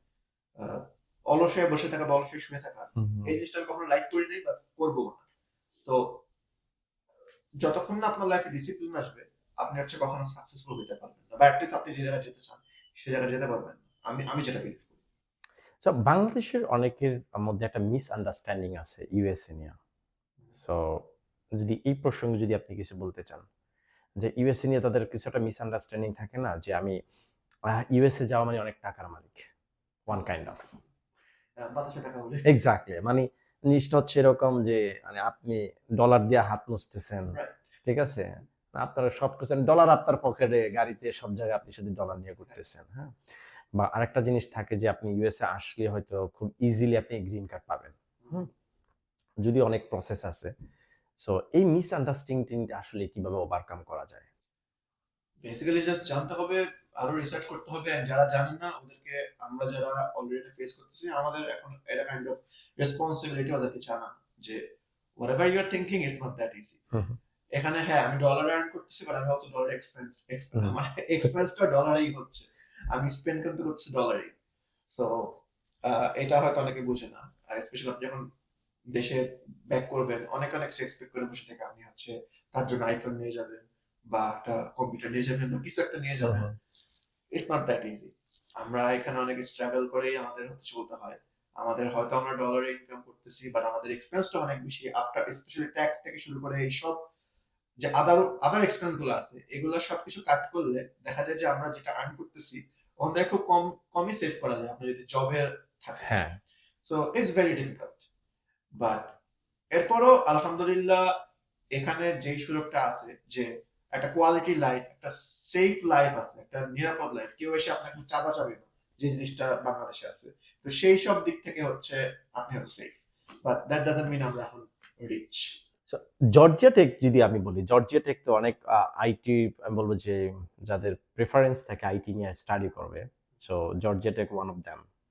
সো জর্জিয়া টেক নিয়ে সম্পর্কে যদি আপনার কোনো আইডিয়া থাকে বা জর্জিয়া টেক নিয়ে সম্পর্কে যদি আপনি কিছু বলতে চান, মানে স্পেশালি যদি আমি বলি জিনিসটা এইভাবে, যদি কেউ জর্জিয়া টেকে স্টাডি করতে চায়, সো মাস্টার্স হোক বা ব্যাচেলর হোক, তাহলে হচ্ছে মানে কোন কোন প্রোগ্রামগুলোতে জর্জিয়া টেক অনেক বেশি স্ট্রং, কারণ প্রত্যেকটা ইউনিভার্সিটিতে ইন্ডিভিজুয়ালি অনেকগুলো প্রোগ্রাম থাকে, যে প্রোগ্রামগুলোতে জর্জিয়া টেক অনেক রিনাউন্ড। সো সফটওয়্যার বা আইটি, এই যে সেক্টরটা আছে, এআই বলেন, এই দিকগুলা থেকে, এই দিকগুলা দিয়ে Georgia Tech actually one of the best in the world আমি বলবো। একটা প্লাস পয়েন্ট হচ্ছে আমি যে জর্জিয়া মাস্টার্স করছি, আমি কিন্তু টোটালি অনলাইনে করছি, যেহেতু আমি এখানে ফুল টাইম জব করতেছি, আমার পক্ষে অ্যাটলান্টায় মুভ হওয়া পসিবল না। So that's the biggest advantage. আপনি বাংলাদেশে, সিঙ্গাপুরে, ইন্ডিয়াতে, বিশ্বের যে কোনো জায়গায় থাকতে পারেন, but still you can get a master's degree in Georgia. And ওদের, আমরা যেসব, আমি আমার মেজর হচ্ছে কম্পিউটার সায়েন্স মাস্টার্সে, কিন্তু আমার কনসেন্ট্রেশন হচ্ছে এআই। তো আমরা যে প্রজেক্টগুলো করছি ভেরি ফান প্রজেক্ট, এবং আমার কাছে মনে হয়েছে যে আমি যখন করতেছি আমি একটু শিখতেছি, লাইক আমার ক্লাসের লেকচার গুলো খুব ফান, এন্ড দেন ওটা যখন আমি অ্যাপ্লাই করতে পারতেছি এইসব অ্যাসাইনমেন্টের মাধ্যমে, সেটাও খুব মজার একটা এক্সপিরিয়েন্স। তো আমি বলবো যে ডেফিনেটলি আমার লাইফের one of the best decision, আমি জর্জিয়াটাকে এনজয় করছি মাস্টার্সের মানে জন্য। এই ডিসিশনটা আপনি কেন নিচ্ছেন, মানে জর্জিয়া টেকটা কেন চুজ করছিলেন? তো আমি ফার্স্ট অফ অল, এটা হচ্ছে আমার কোম্পানি স্পন্সর, আচ্ছা। বোয়িং হচ্ছে আমার এটার জন্য পে করছে, আমার কোনো কিছু পে করা লাগে না। তো ওরা, আমি যখন বোয়িং এ জয়েন করছি, আমার ম্যানেজার বলছে যে তুমি চাইলে তুমি মাস্টার্স করতে পারো, কোথায় করবে ইটস আপ টু ইউ। আমার প্রথম চয়েস ছিল ওয়াশিং, এখানে ওয়াশিংটন ইউনিভার্সিটি হুম, আছে, হুম, very renowned and very expensive, হুম, হুম, কিন্তু ওটা হচ্ছে আমাকে ইন পার্সন যেতে হবে। এখন আপনি নিজে জানেন, হ্যাঁ, as a bachelor full time জবের পরে বাসায় সব কাজ টাজ করে আবার গিয়ে নাইট ক্লাস করা, দেন হচ্ছে অ্যাসাইনমেন্ট রেডি করে সবকিছু করা, কোয়াইট ইম্পসিবল। খুবই ইম্পসিবল। এখন আমার ফ্যামিলি থাকলে হয়তো রান্না বান্না এগুলো নিয়ে হয়তো অ্যাটলিস্ট আমার টেনশন ছিল না, দিনের টেনশন ছিল না। এখন আমি তো একা এখানে, এটা আমার জন্য কোয়াইট ইম্পসিবল ছিল। তখন আমি চিন্তা করলাম কিভাবে আমি এখন অনলাইনে করতে পারি। তখন দেখলাম যে ওকে, জর্জিয়া টেকের একটা অপশন আছে, ইউটি অস্টিন আরেকটা, বাট আমি দেখলাম যে জর্জিয়া টেক অ্যাকচুয়ালি ভেরি, মানে আমি বলবো যে খুবই রিনাউন্ড, সবাই এখন চিনে। হ্যাঁ। আর যেহেতু আমাকে কোম্পানি স্পন্সর করতেছে, আমি বাসায় থেকে অনলাইনেই করতে পারতেছি, এবং লেকচার গুলো ওয়ার্ল্ড ক্লাস, অ্যাসাইনমেন্ট গুলো খুব fun assignment, so why not, that kind of drove me to take that decision. ধর আপনি কোনো প্রবলেম ফেস করেন না অনলাইন ক্লাসগুলোতে যারা ইন পার্সন থেকে অনলাইন ক্লাসগুলোতে? একটা প্রবলেম আছে, সেটা হচ্ছে আপনার কমিউনিকেশনটা, এঙ্গেজমেন্টটা। যেমন আপনি যখন ইন পার্সন ক্লাসে যদি কোনো কিছু না বুঝেন, আপনি হয়তো সাথে সাথে টিচারকে কোশ্চেন করতে পারেন, হ্যাঁ। বা অ্যাটলিস্ট টিচারের অফিসে যেতে পারেন। However, they are doing a really good job with that, because ওদের হচ্ছে একটা পোর্টাল আছে যেটা বলে এড ডিসকাশন। হুম, হুম, সো ওখানে আপনি হচ্ছে প্রত্যেকটা সাবজেক্টের জন্য আলাদা করে একটা মানে থ্রেড আছে আর চ্যানেল আছে ওখানে। তো আপনি ওখানে পোস্ট করবেন, ওদের অফিস আওয়ার আছে, উইকলি অফিস আওয়ার্স থাকে, and very responsive. Like literally আপনি একটা কোয়েশ্চেন করার আধা ঘন্টা থেকে 1 ঘন্টার মধ্যে আপনি অ্যান্সার পাচ্ছেন। সো ওটার তেমন কোনো একটা প্রবলেম নাই এখন। বুঝতে পারছি, মানে well organised. Very well organised. আর হচ্ছে কমিউনিকেশনের জন্য হচ্ছে ওদের মাল্টিপল চ্যানেল আছে, স্ল্যাক আছে, ডিসকর্ড আছে, আর এড ডিসকাশনও আছে। সো আমি কখনো ফেস করিনি আমার এই যে 2 বছরের যে মাস্টার্স প্রোগ্রাম ছিল, তেমন কোনো কিছু আমি ফেস করিনি। সো ফাইনালি আমরা হচ্ছে অলমোস্ট একদম শেষে আর কি। সো ওভারঅল যে লাইফ, আপনার যদি কোনো অ্যাডভাইস থাকে স্টুডেন্টসদের নিয়ে, বা আপনি বলতে পারেন জেনারেল কোনো পিপল নিয়ে, so you can expose it. And generally students, those who want to come in the USA, বা those who are still living in the USA and trying to get a job, but they're not getting easily. So if you want, you can say something about them. আমি বলবো first, know what you can do, know what is your worth. আপনি যদি কোনো job না পান, that means there are someone's, they are better than you, or they are better presenting themselves. So আপনি কিভাবে নিজেকে মোর প্রেজেন্টেবল করতে পারবেন, আপনার রেজুমেটা কেন ওরা সিলেক্ট করবে, আপনাকে ইন্টারভিউতে কেন ওরা সিলেক্ট করবে। Know what you are learning by heart. আপনি যখন একটা জিনিস জানতেছেন, শিখতেছেন, আপনি জাস্ট পরীক্ষায় পাশের জন্য শিখবেন না। আপনি শিখতে হলে এটা এমনভাবে শিখবেন যাতে আপনি চোখ বন্ধ করে, মানে আপনি জিজ্ঞেস করে আপনার খালাকে, আপনার মামাকে, আপনাকে চিন্তা করতে হবে না, বলতে হবে এটা আপনার খালা, এটা আমার মামা। এরকম ভাবে শিখতে হবে যে ওকে আমি এটা শিখতেছি কারণ এটা হচ্ছে এটা, এটা হচ্ছে এটা। No by heart. আর যেটা বলবো, কারেন্টলি জব মার্কেট ভালো না, জবের সিচুয়েশন খুব খারাপ, ইকোনমিক একটা ইনফ্লেশন চলতেছে, যুদ্ধ চলতেছে ওয়ার্ল্ড ওয়াইড, সবকিছু মিলাই হচ্ছে আমাদের জবের ভালো না। If possible, start a business. There are plenty of options right now, online and others. So maybe দেখেন ওখানেও এক্সপ্লোর করতে কোনো দোষ নেই। Maybe you can do something over there. And okay, আমি একটা কোয়েশ্চেন আমি জিজ্ঞাসা করতে ভুলে গেছিলাম। Is CGPA is more important than skills? CGPA is মানে জিপিএ যেটা আমরা এখানে বলি, বাংলাদেশে আমরা সিজিপিএ বলি, হচ্ছে আপনার এন্ট্রি গেট। আমি বলবো ফ্রেশারদের জন্য, কারণ ফ্রেশারদের তো কোনো স্কিল থাকে না, কেউ এক্সপেক্ট করবেও না। সো ফ্রেশাররা কিভাবে নিজেদের ওয়ার্কটা জানাবে কোম্পানিকে? জিপিএ, যে আমি এত জিপিএ পাইছি, তার মানে হচ্ছে আমি এই লেভেলের স্টুডেন্ট। হাউএভার কারেন্ট সিচুয়েশনে এটা ম্যাটার করে না, কারণ হচ্ছে এআই। আমরা জানি না এখন যে একটা ফ্রেশার জব মার্কেট আসতেছে, ও যে জিপিএটা আর্ন করছে, এটা কি ও নিজে আর্ন করছে নাকি এআই এর হেল্প নিয়ে করছে। So get an internship or multiple internships, as many as possible. কারণ হচ্ছে ইন্টার্নশিপের মাধ্যমে আপনি হচ্ছে দেখাইতে পারবেন আপনার অ্যাকচুয়ালি আপনি একটা রিয়েল লাইফ, একটা রিয়েল ওয়ার্ল্ড প্রজেক্টে কাজ করছেন বা কোম্পানিতে কাজ করছেন, এবং আপনার ওখানে যে স্কিলটা, যে এক্সপেরিয়েন্সটা আপনি গেইন করবেন, সেটা আপনি জিপি দিয়ে কখনো রিপ্লেস করতে পারবেন না। And that is always more important than your GP. So এ পর্যন্তই। Thank you so much for giving your precious time. Thank you for having me.